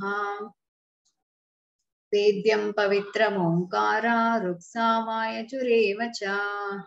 ನಾನು ವಿಶ್ವದ ತಂದೆ, ತಾಯಿ, ಆಧಾರ ಮತ್ತು ಪಿತಾಮಹ. ನಾನು ಜ್ಞಾನದ ಗುರಿ, ಪವಿತ್ರೀಕರಿಸುವವನು. ಓಂಕಾರ ನಾನೇ ರುಕ್, ಸಾಮ ಮತ್ತು ಯಜುರ್ ವೇದಗಳು. ಎಲ್ಲವೂ ಭಗವಂತನೇ ಆಗಿದ್ದಾರೆ. ಗತಿರ್ಭರ್ತಾ ಪ್ರಭು ಸಾಕ್ಷಿ ನಿವಾಸಃ ಶರಣಂ ಸುಹೃತ್ ಪ್ರಭವಃ ಪ್ರಲಯಃ ಸ್ಥಾನಂ ನಿಧಾನಂ ಬೀಜಮವ್ಯಯಂ. ನಾನೇ ಗುರಿಯು, ನಾನೇ ಪೋಷಿಸುವವನು, ನಾನೇ ಯಜಮಾನನು, ನಾನೇ ಸಾಕ್ಷಿ, ನಾನೇ ನಿವಾಸ, ನಾನೇ ಆಶ್ರಯ, ನಾನೇ ಅತ್ಯಂತ ಆಪ್ತ ಗೆಳೆಯ, ನಾನೇ ಸೃಷ್ಟಿ, ನಾನೇ ಪ್ರಳಯ, ನಾನೇ ಎಲ್ಲಕ್ಕೂ ಆಧಾರ, ನಾನೇ ವಿಶ್ರಾಂತಿ ತಾಣ, ನಾನೇ ಶಾಶ್ವತವಾದ ಬೀಜ.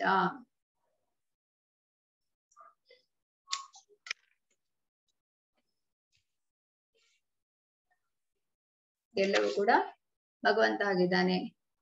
ಆದ್ರೆ ಭೌತಿಕ ಪ್ರಪಂಚದಲ್ಲಿ ಯಾರು ಭಗವಂತನನ್ನು ಆಕ್ಸೆಪ್ಟ್ ಮಾಡೋದಿಲ್ಲ. ಅವರು ಹೇಳುವಂಥದ್ದು ನಾನೇ ಯಜಮಾನ ಮನೆಗೆ, ನಾನೇ ಎಲ್ಲರನ್ನು ನೋಡಿಕೊಳ್ಳೋದು, ಈ ರೀತಿಯಾಗಿ ತಿಳಿಯುವಂಥದ್ದು. ಆದ್ರೆ ಇಲ್ಲಿ ನಾವು ಭಗವದ್ಗೀತೆಯಲ್ಲಿ ತಿಳಿತೇವೆ ಭಗವಂತನೇ ಭೋಕ್ತಾರಂ ಯಜ್ಞ ತಪಸಾಂ ಸರ್ವಲೋಕ ಮಹೇಶ್ವರಂ. ಭಗವಂತ ಭೋಕ್ತಾರ, ಎಂಜಾಯರ್ ಭಗವಂತ, ಕಂಟ್ರೋಲರ್ ಭಗವಂತ ಮತ್ತು ನಮ್ಮ ವೆಲ್ ವಿಶರ್ ಭಗವಂತ ಹೇಳಿ ನಾವು ತಿಳಿತೇವೆ. ತಪಾಮ್ಯಹಮಹಂ ವರ್ಷಂ ನಿಘೃಣಾಮ್ಯುತ್ಸೃಜಾಮಿ ಚ ಅಮೃತಂ ಚೈವ ಮೃತ್ಯುಶ್ಚ ಸದಸಚ್ಚಾಹಮರ್ಜುನ. ಅರ್ಜುನನೇ, ನಾನೇ ಶಾಖವನ್ನು ಕೊಡುತ್ತೇನೆ, ನಾನೇ ಮಳೆಯನ್ನು ತಡೆ ಹಿಡಿಯುತ್ತೇನೆ ಮತ್ತು ಕಳುಹಿಸುತ್ತೇನೆ, ನಾನೇ ಅಮೃತ, ನಾನೇ ಮೃತ್ಯು, ಚೇತನ ಮತ್ತು ಜಡವಸ್ತು ಎರಡೂ ನನ್ನಲ್ಲಿವೆ. ಎಲ್ಲವೂ ಕೂಡ ಭಗವಂತನಲ್ಲಿದೆ.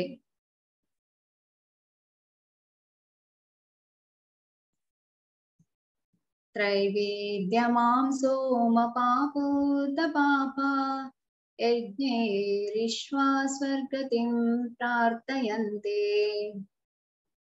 ते पुण्यमासाद्य सूरेन्द्रलोकम् ಅಶ್ನಂತಿ ದಿವ್ಯಾದಿವಿದೇವ ಭೋಗಾನ್. ವೇದಗಳನ್ನು ಅಭ್ಯಾಸ ಮಾಡಿ ಸೋಮರಸವನ್ನು ಪಾನ ಮಾಡಿ ಸ್ವರ್ಗ ಲೋಕಗಳನ್ನು ಅರಸುವವರು ಪರೋಕ್ಷವಾಗಿ ನನ್ನನ್ನು ಪೂಜಿಸುತ್ತಾರೆ. ಪಾಪ ಪ್ರತಿಕ್ರಿಯೆಗಳಿಂದ ಬಿಡುಗಡೆಯಾಗಿ ಪರಿಶುದ್ಧರಾಗಿ ಅವರು ಪುಣ್ಯ ಸ್ವರ್ಗ ಲೋಕದಲ್ಲಿ ಹುಟ್ಟುತ್ತಾರೆ, ಅಲ್ಲಿ ಸ್ವರ್ಗ ಸುಖಗಳನ್ನು ಸವಿಯುತ್ತಾರೆ. ಸೊ ಇಲ್ಲಿ ವೇದಗಳನ್ನು ಅಭ್ಯಾಸ ಮಾಡಿ, ಅದಕ್ಕೆ ಕರ್ಮಕಾಂಡ ಅಂತ ಹೇಳ್ತಾರೆ. ಹೇಳಿದ್ರೆ ಅಲ್ಲಿ ಈ ಒಂದು ಯಜ್ಞ ಯಾಗದಿಗಳನ್ನು ಮಾಡುವಂಥದ್ದು, ಸ್ವರ್ಗ ಪ್ರಾಪ್ತಿ, ಐಶ್ವರ್ಯ ಪ್ರಾಪ್ತಿ, ಈ ರೀತಿಯಾಗಿ ಮಾಡಿದ ನಂತರ ಅಲ್ಲಿ ನೀವು ನೋಡಿರ್ಬೋದು, ಯಜ್ಞ ಯಾಗದಿಗಳನ್ನು ಮಾಡಿದ ನಂತರ ಕಡೆಯದಾಗಿ ಹೇಳ್ತಾರೆ ಕೃಷ್ಣಾರ್ಪಣ ಮಸ್ತು ಅಂತೇಳಿ. ಅಂದ್ರೆ ಅವರು ಇಂಡೈರೆಕ್ಟ್ ಆಗಿ ಕೃಷ್ಣನನ್ನು ಪೂಜಿಸ್ತಾರೆ. ಪಾಪ ಪ್ರತ್ಯೇಕ ಕ್ರಿಯೆಗಳಿಂದ ಬಿಡುಗಡೆಯಾಗಿ ಪರಿಶುದ್ಧರಾಗಿ ಪುಣ್ಯ ಸ್ವರ್ಗದಲ್ಲಿ ಹುಟ್ಟುತ್ತಾರೆ. ಅಂದ್ರೆ ಬ್ರಹ್ಮಲೋಕದವರೆಗೆ ಕೂಡ ಅಲ್ಲಿವರೆಗೆ ಕೂಡ ಹೋಗ್ಲಿಕ್ಕಾಗ್ತದೆ. ಅಲ್ಲಿ ಸ್ವರ್ಗ ಸುಖಗಳನ್ನು ಸವಿಯುತ್ತಾರೆ. ಕ್ಷೀಣೆ ಪುಣ್ಯೆ ಅಂತ ಹೇಳಿದ್ರೆ ಅವರ ಪುಣ್ಯವು ಕ್ಷಯಿಸಿದ ನಂತರ ಮತ್ತೆ ಈ ಭೌತಿಕ ಪ್ರಪಂಚದಲ್ಲಿ ಈ ಜನ್ಮ ಮೃತ್ಯು ಜರ ವ್ಯಾಧಿಗೆ ಆ ಒಂದು ಚಕ್ರದಲ್ಲಿ ಅವರು ಬಂಧನಕ್ಕೆ ಒಳಗಾಗ್ತಾರೆ. ಇದನ್ನ ನಾವು ಮುಂದಿನ ಶ್ಲೋಕದಲ್ಲಿ ನೋಡ್ತೇವೆ. ಹಾಗಾಗಿ ಪುಣ್ಯ ಗಳಿಸಿ ಸ್ವರ್ಗಕ್ಕೆ ಹೋದ್ರೂ ಕೂಡ ಮತ್ತೆ ಏನಾಗ್ತದೆ ಅಂತ ನೋಡೋಣ ಮುಂದಿನ ಶ್ಲೋಕದಲ್ಲಿ. ತೇತಂ ಭುಕ್ತ್ವಾ ಸ್ವರ್ಗಲೋಕಂ ವಿಶಾಲಂ ಕ್ಷೀಣೇ ಪುಣ್ಯೇ ಮರ್ತ್ಯಲೋಕಂ ವಿಶಂತಿ ಏವಂ ತ್ರೈಧರ್ಮಮಾನೋ ಪ್ರಪನ್ನಾ ಗತಾಗತಂ ಕಾಮ ಕಾಮಾ ಲಭಂತೆ. ಹೀಗೆ ಅವರು ಸ್ವರ್ಗಲೋಕದ ಅಪಾರವಾದ ಇಂದ್ರಿಯ ಭೋಗವನ್ನು ಸವಿದು ತಮ್ಮ ಪುಣ್ಯ ಕಾರ್ಯಗಳ ಫಲಗಳು ಕ್ಷಯಿಸಿದ ನಂತರ ಈ ಮರ್ತ್ಯ ಲೋಕಕ್ಕೆ ಹಿಂದಿರುಗುತ್ತಾರೆ. ಹೀಗೆ 3 ವೇದಗಳ ತತ್ವಗಳ ಅನುಸರಣೆಯಿಂದ ಇಂದ್ರಿಯ ಸುಖವಷ್ಟನ್ನೇ ಅರಸುವವರು ಮತ್ತೆ ಮತ್ತೆ ಹುಟ್ಟಿ ಸಾಯುವುದಷ್ಟನ್ನೇ ಸಾಧಿಸುತ್ತಾರೆ. ಸೊ ಅವರು ಆ ಒಂದು ಇಲ್ಲಿ ಈಗ ನಾವು ಒಂದು ಮಾವಿನನ್ನು ತಿಂದ್ರೆ ನಮಗೆ ತೃಪ್ತಿ ಆಗ್ತದೆ, ಆದ್ರೆ ಅಲ್ಲಿ 100 ಮಾವಿನನ್ನು ತಿಂದ್ರು ಕೂಡ ತೃಪ್ತಿ ಆಗೋದಿಲ್ಲ ಅಂತ ಹೇಳಿದ್ರೆ ಅಷ್ಟು ಆ ಒಂದು ಇಂದ್ರಿಯ ಸುಖ. ಸೊ ಈ ಪುಣ್ಯ ಕಾರ್ಯಗಳ ಫಲಗಳು ಕ್ಷಯಿಸಿದ ನಂತರ ಅವರು ಮತ್ತೆ ಈ ಒಂದು ಭೌತಿಕ ಪ್ರಪಂಚ, ಈ ಭೂಮಿಗೆ ಬಂದು ಮತ್ತೆ ಈ ಜನ್ಮ ಮೃತ್ಯು ಜರ ವ್ಯಾಧಿ ತನ್ನೇ ಸಾಧಿಸ್ತಾರೆ.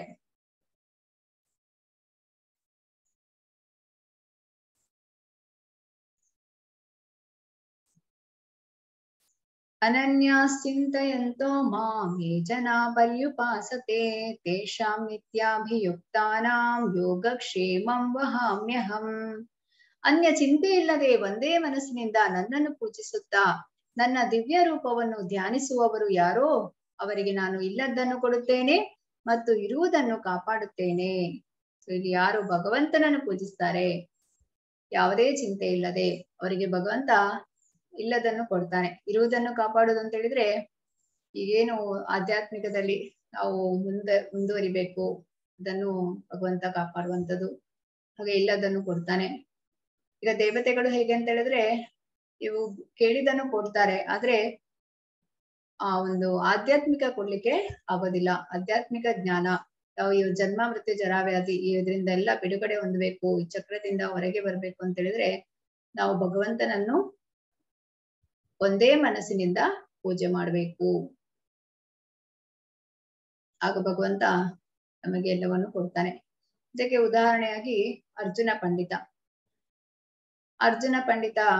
ಏನ್ ಮಾಡ್ತಾ ಇರ್ತಾನೆ, ಈ ಭಗವಂತನ ಒಂದು ಭಕ್ತಿ ಸೇವೆಯಲ್ಲಿ ನಿರತನಾಗಿರ್ತಾನೆ. ಅವಾಗ ಅವನ ಹೆಂಡತಿ ಹೇಳ್ತಾಳೆ, ನೀವು ಹೀಗೆ ಭಕ್ತಿ ಸೇವೆಯಲ್ಲಿ ನಿರತರಾಗಿರಿ, ನಮಗೆ ಯಾರು ತಿನ್ಲಿಕ್ಕೆ ಕೊಡ್ತಾರೆ, 3 ದಿನ ಆಯ್ತು ಊಟ ಮಾಡದೆ ಅಂತೇಳಿ. ಆ ರೀತಿಯಾಗಿ ಈ ಒಂದು ಶ್ಲೋಕವನ್ನು ನೋಡಿ ಅವಳಿಗೆ ಏನಾಗ್ತದೆ, ಸಿಟ್ಟು ಬರುತ್ತೆ ಹೆಂಡತಿಗೆ. ಸೊ ಅದಕ್ಕೆ ಅರ್ಜುನ ಪಂಡಿತ ಹೇಳ್ತಾನೆ, ಸರಿ ನಾನು ಹೊರಗೆ ಎಲ್ಲಿಯಾದ್ರೂ ಕೆಲಸ ಸಿಗುತ್ತಾ ಅಂತ ನೋಡಿ ಬರ್ತೇನೆ ಅಂತೇಳಿ ಹೋಗ್ತಾನೆ. ಆವಾಗ ಒಂದು 2 ಬಾಲಕರು ಬರ್ತಾರೆ. 2 ಬಾಲಕರು ಬಂದು ಇವರಿಗೆ ಬೇಕಾದ ಎಲ್ಲ ಆಹಾರಕ್ಕೆ ಅಡುಗೆ ತಯಾರಿಸಲು ಎಲ್ಲವನ್ನು ತಂದು ಕೊಡ್ತಾರೆ. ಸೊ ಇವಳು ಏನ್ ಮಾಡಿರ್ತಾಳೆ ಅಂತ ಹೇಳಿದ್ರೆ, ಅರ್ಜುನ ಪಂಡಿತ ಹೋದ ನಂತರ ಸಿಟ್ಟಿನಿಂದ ಈ ಒಂದು ಶ್ಲೋಕದ ಮೇಲೆ ಪೆನ್ನಲ್ಲಿ ಗೀಚಿ ಬಿಡ್ತಾಳೆ ಸರಿಯಾಗಿ. ಸೊ ಇಲ್ಲಿ 2 ಬಾಲಕರು ಬರ್ತಾರಲ್ಲ, ಅಲ್ಲಿ ಒಬ್ಬ ಬಾಲಕನ ಹಣೆಯಲ್ಲಿ ಬ್ಲಡ್ ಬರ್ತಾ ಇರುತ್ತೆ, ರಕ್ತ ಬರ್ತಾ ಇರುತ್ತೆ. ಸರಿ, ಅವರು ಇವಳು ಕೇಳ್ತಾಳೆ ಯಾರು ಕೊಟ್ರು ಅಂದಾಗ ಇನ್ನ ಪತಿಯೇ ಕಳಿಸಿದ್ದು ಇದನ್ನು ಅಂತ ಹೇಳ್ತಾರೆ. ನಂತರ ಅವರು ಹೊರಟೋಗ್ತಾರೆ. ಸೊ ಇವಳು ಗಂಡ ಬಂದ ನಂತರ ಹೇಳುವಂಥದ್ದು, ನೀವೇ ಕಳಿಸಿದ್ದಂತಲ್ಲ, 2 ಹುಡುಗರು ಬಂದಿದ್ರು, ಆದ್ರೆ ಒಬ್ಬನ ಹಣೆಯಲ್ಲಿ ರಕ್ತ ಬರ್ತಾ ಇತ್ತು ಅಂತ ಈ ರೀತಿಯಾಗಿ. ಸರಿ, ಇವನು ಅರ್ಜುನ ಪಂಡಿತ ಬಂದು ಬುಕ್ ನೋಡ್ತಾನೆ, ಇವಳು ಚೆನ್ನಾಗಿ ಗೀಚಿಡ್ತಾಳೆ. ಅವಾಗ ಹೇಳ್ತಾರೆ, ಅದು ಬಂದಿರೋದು ಬೇರೆ ಯಾರು ಅಲ್ಲ, ಕೃಷ್ಣ ಬಲರಾಮರೇ ಬಂದಿರುವಂಥದ್ದು. ನೀನು ಇಲ್ಲಿ ಏನು ಬುಕ್ಕಲ್ಲಿ ಗೀಚಿದ್ಯಾ ಅದು ಅವರ ಹಣೆಯಲ್ಲಿ ಪೆಟ್ಟಾಗಿರುವಂಥದ್ದು, ಕೃಷ್ಣನ ಹಣೆಯಲ್ಲಿ. ಅದಕ್ಕೆ ಅವ್ರು ಹೇಳ್ತಾನೆ ಗಂಡ, ಈಗ ನಾನೆಷ್ಟು ಭಕ್ತಿ ಸೇವೆಯನ್ನು ಮಾಡಿದ್ದೀನಿ, ಆದ್ರೂ ನನಗೆ ಭಗವಂತ ನೋಡ್ಲಿಕ್ಕೆ ಆಗ್ಲಿಲ್ಲ, ನೀನ್ ಎಷ್ಟು ಪುಣ್ಯ ಮಾಡಿದ್ಯಾ, ನೀನ್ ಭಗವಂತನ ನೋಡಿದ್ಯಾ ಅಂತ ಹೇಳಿ. ಅದಕ್ಕೆ ಅವಳು ಅನ್ಕೊಳ್ತಾಳೆ, ಹೌದು, ನಾನು ಯಾರು ಭಕ್ತನ ಒಂದು ಸೇವೆಯನ್ನು ಮಾಡಿದ ಕಾರಣ, ಪತಿಯ ಸೇವೆಯನ್ನು ಮಾಡಿದ ಕಾರಣ ನನಗೆ ಈ ಒಂದು ಭಾಗ್ಯವು ಲಭಿಸಿದೆ ಅಂತ ಹೇಳಿ ನಂತರ ಅವಳು ಭಕ್ತಿ ಸೇವೆಯಲ್ಲಿ ತೊಡಗಿಕೊಳ್ಳುವಂಥದ್ದು. ಸೊ ಇಲ್ಲಿ ನಾವು ತಿಳಿಬೇಕಾಗಿರುವಂತ ಏನಂತ ಹೇಳಿದ್ರೆ, ಭಗವಂತ ಬೇರೆ ಅಲ್ಲ, ಭಗವಂತನ ಈ ಒಂದು ಭಗವದ್ಗೀತೆ ಪುಸ್ತಕ ಬೇರೆ ಅಲ್ಲ, ಭಗವಂತ ಅದರಲ್ಲಿ ಇದ್ದಾನೆ ಅಂತ ಹೇಳಿ. ಆ ರೀತಿಯಾಗಿ ಹಾಗಾಗಿ ಯಾವುದೇ ಚಿಂತೆ ಇಲ್ಲದೆ ಭಗವಂತನ ಸ್ಮರಿಸಿದ್ರೆ ಭಗವಂತ ಎಲ್ಲವನ್ನು ಕೊಡ್ತಾನೆ.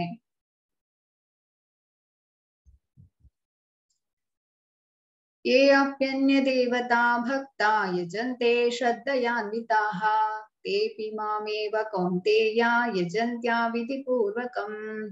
ಕುಂತಿಯ ಮಗನಾದ ಅರ್ಜುನನೇ, ಇತರ ದೇವತೆಗಳ ಭಕ್ತರಾಗಿ ಶ್ರದ್ಧೆಯಿಂದ ಅವರನ್ನು ಪೂಜಿಸುವವರು ನನ್ನನ್ನೇ ಪೂಜಿಸುತ್ತಾರೆ, ಆದರೆ ಅದನ್ನು ತಪ್ಪು ರೀತಿಯಲ್ಲಿ ಮಾಡುತ್ತಾರೆ. ಇಲ್ಲಿ ದೇವತೆಗಳನ್ನು ಪೂಜಿಸುವವರು ಏನ್ ಮಾಡ್ತಾರೆ ಅಂತ ಹೇಳಿದ್ರೆ, ಪರೋಕ್ಷವಾಗಿ ಭಗವಂತನನ್ನೇ ಪೂಜಿಸ್ತಾ ಇರ್ತಾರೆ, ಆದ್ರೆ ಅವರಿಗೆ ಅದು ಗೊತ್ತಿರೋದಿಲ್ಲ. ಅದಕ್ಕಾಗಿ ಇಲ್ಲಿ ತಪ್ಪು ರೀತಿಯಲ್ಲಿ ಪೂಜಿಸ್ತಾರೆ ಅಂತ ಹೇಳುವಂಥದ್ದು. ಹೇಗೆ ಅಂತಂದ್ರೆ, ಯಾಂತಿ ದೇವಾವ್ರತಾ ದೇವಾನ್ ಪಿತೃರ್ಯಾಂತಿ ಪಿತೃವ್ರತಾಃ ಭೂತಾನಿ ಯಾಂತಿ ಭೂತೇಜ್ಯ ಯಾಂತಿ ಮಧ್ಯಾಜಿನೋಪಿ ಮಾಂ. ದೇವತೆಗಳನ್ನು ಪೂಜಿಸುವವರು ದೇವತೆಗಳ ಮಧ್ಯೆ ಹುಟ್ಟುತ್ತಾರೆ, ಪಿತೃಗಳನ್ನು ಪೂಜಿಸುವವರು ಪಿತೃಗಳ ಬಳಿಗೆ ಹೋಗುತ್ತಾರೆ, ಭೂತಗಳನ್ನು ಪೂಜಿಸುವವರು ಭೂತಗಳ ಮಧ್ಯೆ ಹುಟ್ಟುತ್ತಾರೆ, ನನ್ನನ್ನು ಪೂಜಿಸುವವರು ನನ್ನೊಡನೆ ಇರುತ್ತಾರೆ. ಈಗ ದೇವತೆಗಳನ್ನು ಪೂಜಿಸುವವರು ದೇವತೆಗಳ ಮಧ್ಯೆ ಹುಟ್ಟುತ್ತಾರೆ, ಈಗ ಬ್ರಹ್ಮಲೋಕದವರೆಗೆ ಕೂಡ ಹೋಗ್ಬೋದು. ಪಿತೃಗಳನ್ನು ಪೂಜಿಸುವವರು ಪಿತೃಗಳ ಬಳಿಗೆ ಹೋಗ್ತಾರೆ, ಭೂತಗಳನ್ನು ಪೂಜಿಸುವವರು ಭೂತಗಳ ಮಧ್ಯೆ ಹುಡ್ತಾರೆ. ಯಾರು ಭಗವಂತನನ್ನು ಪೂಜಿಸ್ತಾರೆ ಅವ್ರು ಮಾತ್ರ ಭಗವಂತನ ಬಳಿಗೆ ಬರ್ಲಿಕ್ಕೆ ಆಗ್ತದೆ. ಈ ಎಲ್ಲಾ ದೇವತೆಗಳನ್ನ ಪೂಜಿಸ್ಲಿ, ಪಿತೃಗಳನ್ನ ಪೂಜಿಸ್ಲಿ ಅಥವಾ ಭೂತಗಳನ್ನ ಪೂಜಿಸ್ಲಿ, ಅವ್ರು ಮತ್ತೆ ಮತ್ತೆ ಈ ಒಂದು ಹುಟ್ಟುವುದು, ಸಾಯುವುದು, ರೋಗ ಬರುವುದು, ಮುಪ್ಪು ಎಲ್ಲವನ್ನು ಆ ಒಂದು ಫೇಸ್ ಮಾಡ್ಬೇಕಾಗ್ತದೆ. ಆದ್ರೆ ಯಾರು ಭಗವಂತನ ಪೂಜಿಸ್ತಾರೆ ಅವರಿಗೆ ಈ ಒಂದು ಜನ್ಮ ಮೃತ್ಯು ಜರಾವ್ಯಾಧಿಯ ಒಂದು ಬಂಧನ ಇಲ್ಲ. ಆ ಚಕ್ರದಲ್ಲಿ ಅವರು ಸಿಲುಕಿಕೊಳ್ಳಬೇಕಾಗಿಲ್ಲ. ಭಗವಂತನ ಧಾಮದಲ್ಲಿ ಶಾಶ್ವತ ಆಗಿ ಇರಬಹುದು. ಪತ್ರಂ ಪುಷ್ಪಂ ಫಲಂ ತೋಯಂ ಯೋ ಮೇ ಭಕ್ತ್ಯಾ ಪ್ರಯಚ್ಛತಿ ತದಹಂ ಭಕ್ತಿಪಹೃತಂ ಅಶ್ನಾಮಿ ಪ್ರಯತಾತ್ಮನಃ. ಯಾರಾದರೂ ನನಗೆ ಪ್ರೀತಿ ಮತ್ತು ಭಕ್ತಿಗಳಿಂದ ಒಂದು ಎಲೆ, ಒಂದು ಹೂವು, ಒಂದು ಹಣ್ಣು ಅಥವಾ ಒಂದಿಷ್ಟು ನೀರನ್ನು ಅರ್ಪಿಸಿದರೆ ನಾನು ಅದನ್ನು ಸ್ವೀಕರಿಸುತ್ತೇನೆ. ಸೊ ಇಲ್ಲಿ ನಾವು ಭಗವಂತ ಭಾವಗ್ರಹಿ ಜನಾರ್ದನ. ಸೊ ನಾವು ಇಲ್ಲಿ ಪ್ರೀತಿಯಿಂದ ನಾವು ಭಗವಂತನಿಗೆ ಒಂದು ತುಳಸಿ ಎಲೆ ಹಾಕಿ ಒಂದು ಹೂವು, ಒಂದು ಹಣ್ಣು, ಒಂದಿಷ್ಟು ನೀರನ್ನು ಅರ್ಪಿಸಿದ್ರೆ ಭಗವಂತ ಸ್ವೀಕರಿಸ್ತಾನೆ. ಹಾಗಾಗಿ ನಾವು ಸಾಧ್ಯವಾದರೆ ನಾವು ಶುಚಿತ್ವದಲ್ಲಿ ಅಡುಗೆಯನ್ನು ತಯಾರಿಸಿ ಭಗವಂತನ ಮುಂದೆ 5 ನಿಮಿಷ ಇಟ್ಟು ಪ್ರಾರ್ಥನೆಯನ್ನು ಮಾಡಿ ಸ್ವೀಕರಿಸ್ಬೇಕು. ಯಾಕೆಂತ ಹೇಳಿದ್ರೆ ಆ ಒಂದು ಸಸ್ಯಾಹಾರದಲ್ಲಿ ಅಂತ ಹೇಳಿ ಗಿಡಗಳಲ್ಲಿ ಕೂಡ ಅದಕ್ಕೆ ಜೀವ ಇದೆ. ಸೊ ನಾವು ತಿಳಿದೇನೆ ಪಾಪ ಮಾಡ್ತಾ ಇರ್ತೇವೆ. ಸೊ ಆ ಪಾಪದಿಂದ ನಾವು ಮುಕ್ತರಾಗ್ಬೇಕು. ಸೊ ನಾವು ಭಗವಂತನಿಗೆ ಕೊಟ್ಟು ನಾವು ಸ್ವೀಕರಿಸಿದ್ರಿಂದ ಭಗವಂತ ನಮ್ಮನ್ನು ಪಾಪದಿಂದ ಮುಕ್ತರನ್ನಾಗಿ ಮಾಡ್ತಾರೆ. ಇಲ್ಲಿ ಭಗವಂತ ಭಾವಗ್ರಹಿ ಜನಾರ್ದನ್. ನಮ್ಮ ಹಾಗೆ ಭಗವಂತ ಈಗ ಕೈಯಿಂದನೇ ತಿನ್ಬೇಕು ಅಂತ ಇಲ್ಲ, ಕಣ್ಣಿನಿಂದ ನೋಡಿದ್ರು ಕೂಡ ಭಗವಂತ ಅದಕ್ಕೆ ಆಶೀರ್ವಾದ ಮಾಡ್ತಾನೆ. ಅದಕ್ಕೆ ಹೇಳುವಂತ ಅಂಗಾನಿ ಯಸ್ಯ ಸಕಲೇಂದ್ರಿಯ ವೃತ್ತಿಮಂತೆ ಅಂತೇಳಿ ಅಂತ ಹೇಳಿದ್ರೆ ಭಗವಂತ ಆ ರೀತಿಯಾಗಿ ಮಾಡ್ಲಿಕ್ಕೆ ಸಾಧ್ಯ ಇದೆ. ಸೊ ನಾವು ಈಗ ಹೇಗೆ ಅಂತ ಹೇಳಿದ್ರೆ, ಈಗ ನೀವು ನೋಡಿರ್ತೀರಾ, ನಿಮ್ಗೆ ಮಕ್ಕಳಿದ್ರೆ ನೀವು ಒಂದು ಮಕ್ಕಳಿಗೆ ಒಂದಷ್ಟು 10 ಚಾಕ್ಲೇಟ್ ಕೊಟ್ಟಿರ್ತೀರಾ. ಅವ್ರ ಅದ್ರಲ್ಲಿ ಒಂದು ತಗೊಂಡು ನಿಮಗೆ ಪ್ರೀತಿಯಿಂದ ಕೊಟ್ಟಾಗ ನಿಮಗೆ ಖುಷಿ ಆಗುತ್ತೆ. ನೀವು ತಿಂತಿರೋ ಬಿಡ್ತಿರೋ ಅದು ಸೆಕೆಂಡರಿ. ಆ ಒಂದು ಪ್ರೀತಿ ಮುಖ್ಯ, ಭಾವ ಮತ್ತು ಪ್ರೀತಿ ಮುಖ್ಯ ಅಂತ ಹೇಳಿ ಇಲ್ಲಿ ನಾವು ತಿಳಿಯುವಂಥದ್ದು. ಇದನ್ನು ಭಗವಂತನೇ ಹೇಳಿದಾನೆ, ಇಷ್ಟನ್ನು ನನಗೆ ಕೊಡಿ. ಯತ್ ಕರೋಷಿ ಯದಶ್ನಾಸಿ ಯಜ್ಜುಹೋಷಿ ದದಾಸಿ ಯತ್ ತಪಸ್ಯಸಿ ಕೌಂತೆಯ ತತ್ ಕುರುಷ್ವ ಮದರ್ಪಣಂ. ಕುಂತಿಯ ಮಗನಾದ ಅರ್ಜುನನೇ, ನೀನು ಏನನ್ನೇ ಮಾಡು, ಏನನ್ನೇ ಭುಂಜಿಸು, ಏನನ್ನೇ ಅರ್ಪಿಸು ಅಥವಾ ಕೊಟ್ಟು ಬಿಡು, ಮತ್ತು ಯಾವುದೇ ತಪಸ್ಸನ್ನು ಮಾಡು, ಅದನ್ನು ನನಗೆ ಕಾಣಿಕೆಯಾಗಿ ನನಗೆ ಅರ್ಪಿಸು. ಏನು ಮಾಡಿದ್ರು ಕೂಡ ಅದು ಭಗವಂತನನ್ನು ಕನೆಕ್ಟ್ ಮಾಡುವಂಥದ್ದು. ಈಗ ನೀವು ಹಿಂದೆ ನೋಡಿದ್ರಿ, ಹೇಗೆ ಅಂತ ಹೇಳಿದ್ರೆ ಹಿಂದೆ ಹೇಗಿತ್ತು ಅಂದ್ರೆ, ಒಂದು ಹೊಸ ಬಟ್ಟೆಯನ್ನು ಧರಿಸಿದಾಗ ಭಗವಂತನಿಗೆ ಹೋಗಿ ನಮಸ್ಕಾರ ಮಾಡ್ತಾ ಇದ್ರು ಅಂತ ಹೇಳಿದ್ರೆ, ಬಂಗಾರವಂತಂದಾಗ ಭಗವಂತನಿಗೆ ಇಟ್ಟು ಈ ರೀತಿಯಾಗಿ ಏನನ್ ಮಾಡಿದ್ರು ಕೂಡ ಭಗವಂತನಿಗೆ ಆ ಒಂದು ಕಾಣಿಕೆಯಾಗಿ ಅರ್ಪಿಸಿ ಮತ್ತೆ ಅದನ್ನು ಸ್ವೀಕರಿಸುವಂಥದ್ದು. ಸಮೋಹಂ ಸರ್ವಭೂತೇಷು ನಮೇ ದ್ವೇಷ್ಯೋಸ್ತಿ ನ ಪ್ರಿಯ ಏ ಭಜಂತಿ ತೋ ಮಾಂ ಭಕ್ತ್ಯಾ ಮಯಿ ತೇಷು ಚಾಪ್ಯಹಂ. ನನಗೆ ಯಾರ ವಿಷಯದಲ್ಲಿಯೂ ಅಸೂಯೆ ಇಲ್ಲ, ನಾನು ಯಾರ ಪರವಾಗಿಯೂ ಪಕ್ಷಪಾತ ಮಾಡುವುದಿಲ್ಲ, ನಾನು ಎಲ್ಲರ ವಿಷಯದಲ್ಲಿಯೂ ಸಮಾನಾಗಿರುತ್ತೇನೆ. ಆದರೆ ಯಾವಾತನು ನನ್ನ ಭಕ್ತಿ ಸೇವೆಯನ್ನು ಮಾಡುವನೋ ಆತನು ನನ್ನ ಸ್ನೇಹಿತನು ನನ್ನಲ್ಲಿದ್ದಾನೆ ಮತ್ತು ನಾನು ಅವನಿಗೆ ಸ್ನೇಹಿತ. ಇಲ್ಲಿ ಕೃಷ್ಣ ಮತ್ತು ಅರ್ಜುನ. ಯಾಕೆ ಕೃಷ್ಣ ಅರ್ಜುನನನ್ನು ಆಯ್ಕೆ ಮಾಡ್ತಾನೆ ಅಂತ ಹೇಳಿದ್ರೆ, ಅರ್ಜುನನಿಗೆ ಅಸೂಯೆ ಇಲ್ಲ. ಹಾಗಾಗಿ ಭಗವಂತನಿಗೆ ಅರ್ಜುನನನ್ನು ಭಗವಂತ ಆಯ್ಕೆ ಮಾಡುವಂಥದ್ದು ಈ ಭಗವದ್ಗೀತೆ ಜ್ಞಾನವನ್ನು ಬೋಧಿಸುವುದಕ್ಕೋಸ್ಕರ. ಈಗ ಹೇಗೆ ಇದನ್ನು ತಿಳಿಯುವಂಥದ್ದು ಅಂತ ಹೇಳಿದ್ರೆ, ಈಗ ಮಳೆಯು ಬಂಡೆಯ ಮೇಲೆ ಬೀಳಲಿ, ಭೂಮಿಯ ಮೇಲೆ ಬೀಳಲಿ ಅಥವಾ ನೀರಿನ ಮೇಲೆ ಬೀಳಲಿ, ಎಲ್ಲೆಲ್ಲೂ ಮಳೆಯನ್ನು ಸುರಿಸ್ತದೆ. ಅದೇ ರೀತಿ ಭಗವಂತ ಆ ಮಳೆಯನ್ನು ಸುರಿಸುವ ಮೋಡದಂತೆ ಭಗವಂತ. ಆದರೆ ಆತನು ತನ್ನ ಭಕ್ತರಿಗೆ ವಿಶಿಷ್ಟ ಗಮನವನ್ನು ಕೊಡ್ತಾನೆ ಅಲ್ವಾ. ಈಗ ನಿಮ್ಗೆ ಒಂದು 2 ಮಕ್ಕಳಿದ್ದಾರೆ ಅಂತ ಹೇಳಿದ್ರೆ, ಅದ್ರಲ್ಲಿ 2 ಮಕ್ಕಳು ಸಮನಾಗಿ ನಿಮ್ಮವನ್ನು ಪ್ರೀತಿಯಿಂದ ನೋಡ್ಕೊಳ್ಳೋದಿಲ್ಲ. ಒಬ್ಬ ಮಗನಿಗೆ ತುಂಬಾ ಪ್ರೀತಿ ಇರುತ್ತೆ, ನಿಮ್ಮ ಸೇವೆ ಮಾಡ್ಲಿಕ್ಕೆ ರೆಡಿ ಇರ್ತಾನೆ, ಅವರಿಗೆ ನೀವು ವಿಶೇಷವಾದ ಪ್ರೀತಿಯನ್ನು ತೋರಿಸ್ತೀರಾ. ಅದೇ ರೀತಿಯಲ್ಲಿ ಭಗವಂತ ಎಲ್ಲರನ್ನೂ ಸಮಾನವಾಗಿ ನೋಡ್ತಾನೆ, ಯಾವುದೇ ಒಂದು ಪಾರ್ಶಾಲಿಟಿ ಇಲ್ಲ. ಆದ್ರೆ ಯಾರು ಭಗವಂತನ ಭಕ್ತಿ ಸೇವೆಯಲ್ಲಿ ನಿರತರಾಗಿರ್ತಾರೆ ಅವರಿಗೆ ಭಗವಂತ ವಿಶೇಷವಾದ ಪ್ರೀತಿ ಗಮನವನ್ನು ಕೊಡ್ತಾನೆ.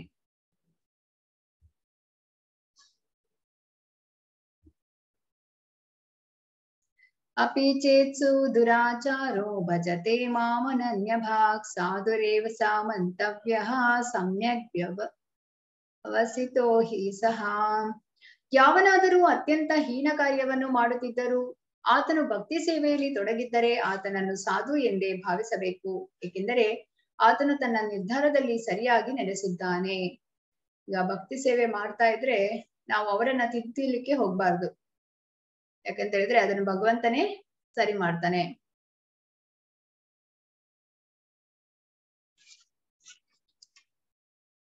ಇದನ್ನ ಹೇಗೆ ಹೇಳಲಾಗ್ತದೆ ಅಂದ್ರೆ, ಭಗವದ್ಗೀತೆ ಭಗವಂತ ನಮಗೆಲ್ಲ ಬರೆದಿರುವ ಪ್ರೇಮ ಪತ್ರ. ಮಕ್ಕಳೇ ಸಾಕು, ನೀವೆಲ್ಲ ಐಹಿಕ ಜಗತ್ತಿನಲ್ಲಿ ಸಿಲುಕಿ ಜಂಜಾಟದಲ್ಲಿ ಕಷ್ಟಪಡ್ತಿದ್ದೀರಾ, ಬನ್ನಿ ನನ್ನೆಡೆಗೆ ಬಂದು ಭಕ್ತಿಯನ್ನು ಮಾಡಿ ಅಂತ ಹೇಳಿ ಭಗವಂತ ಬರೆದಿರುವ ಪ್ರೇಮ ಪತ್ರ ಈ ಭಗವದ್ಗೀತೆ. ಸೊ ಭಗವಂತನಿಗೆ ಎಷ್ಟು ಪ್ರೀತಿ ಇದೆ ಅಂತ ಹೇಳಿದ್ರೆ, ತಪ್ಪು ಮಾಡಿದ್ರೂ ಕೂಡ ಏನ್ ಮಾಡ್ತಾನೆ ಭಗವಂತ, ಸಾಧು ಎಂದೇ ಪರಿಗಣಿಸ್ತಾನೆ. ತನ್ನ ಭಕ್ತರನ್ನು ಸಾಧು ಎಂದೇ ಪರಿಗಣಿಸ್ತಾನೆ. ನನ್ನ ಭಕ್ತ ಮತ್ತು ನನ್ನ ನಡುವಿನ ಸಂಬಂಧ ಬೇರೆಯದು ಅಂತ ಭಗವಂತ ಹೇಳ್ತಾನೆ. ಯಾಕೆ ಅವರನ್ನ ಸಾಧು ಎಂದು ಪರಿಗಣಿಸ್ಬೇಕು, ಭಗವಂತ ಇಲ್ಲಿ ಉತ್ತರವನ್ನು ಕೊಡ್ತಾನೆ ಮುಂದಿನ ಶ್ಲೋಕದಲ್ಲಿ.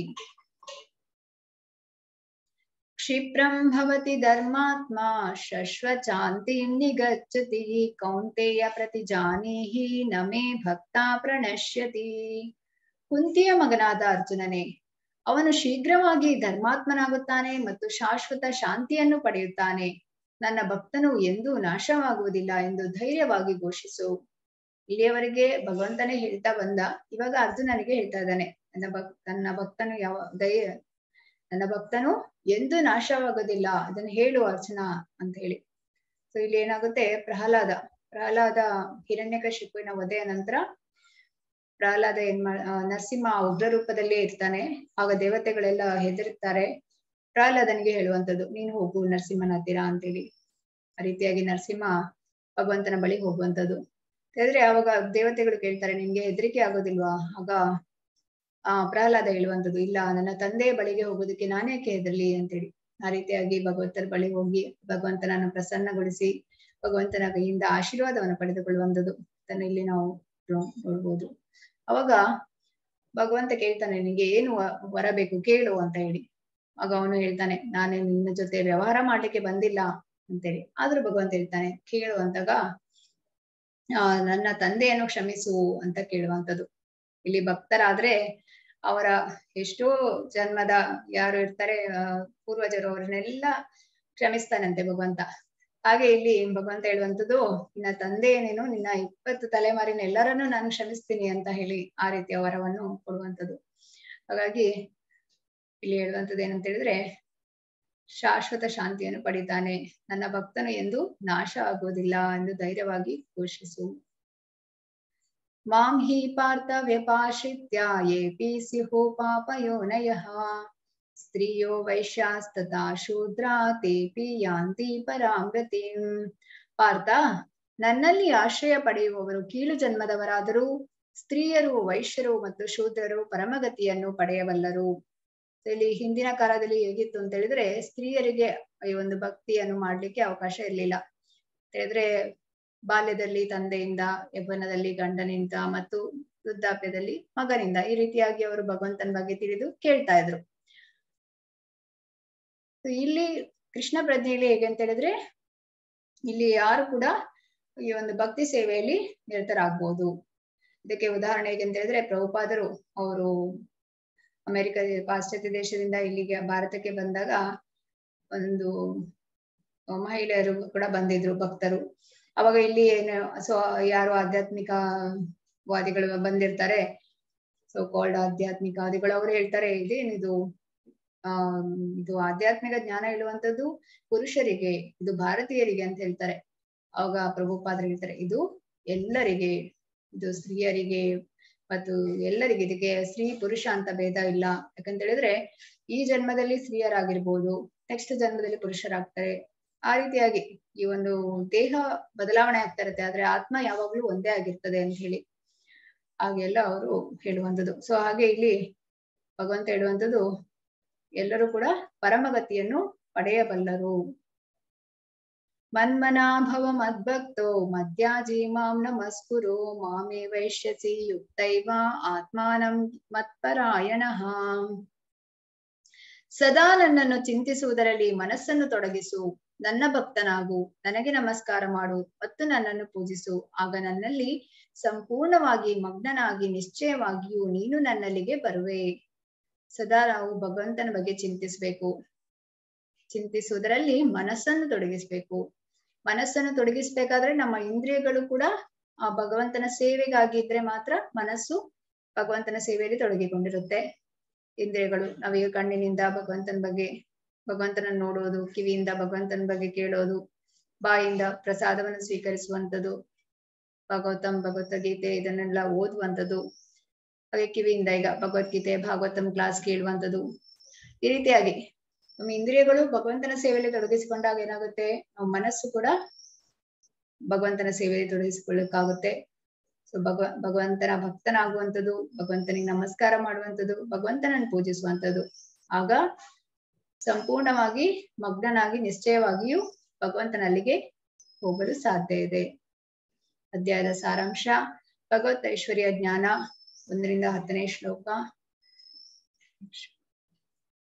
ರಾಜವಿದ್ಯಾ ರಾಜಗುಹ್ಯಂ ಕೃಷ್ಣನನ್ನು ಸಮೀಪಿಸುವ ಮಾರ್ಗಗಳು 11ರಿಂದ 25ನೇ ಶ್ಲೋಕ. ಸತತಂ ಕೀರ್ತೆಯಂತು ಮಾಂ ವಿಶೇಷ ಭಕ್ತಿಯ ಮಾಧುರ್ಯ ಮನ್ಮನಾ ಭವ ಮದ್ಭಕ್ತೋ ಮದ್ಯಾಜಿ ಮಾಂ ನಮಸ್ಕುರು 26ರಿಂದ 34ನೇ ಶ್ಲೋಕ.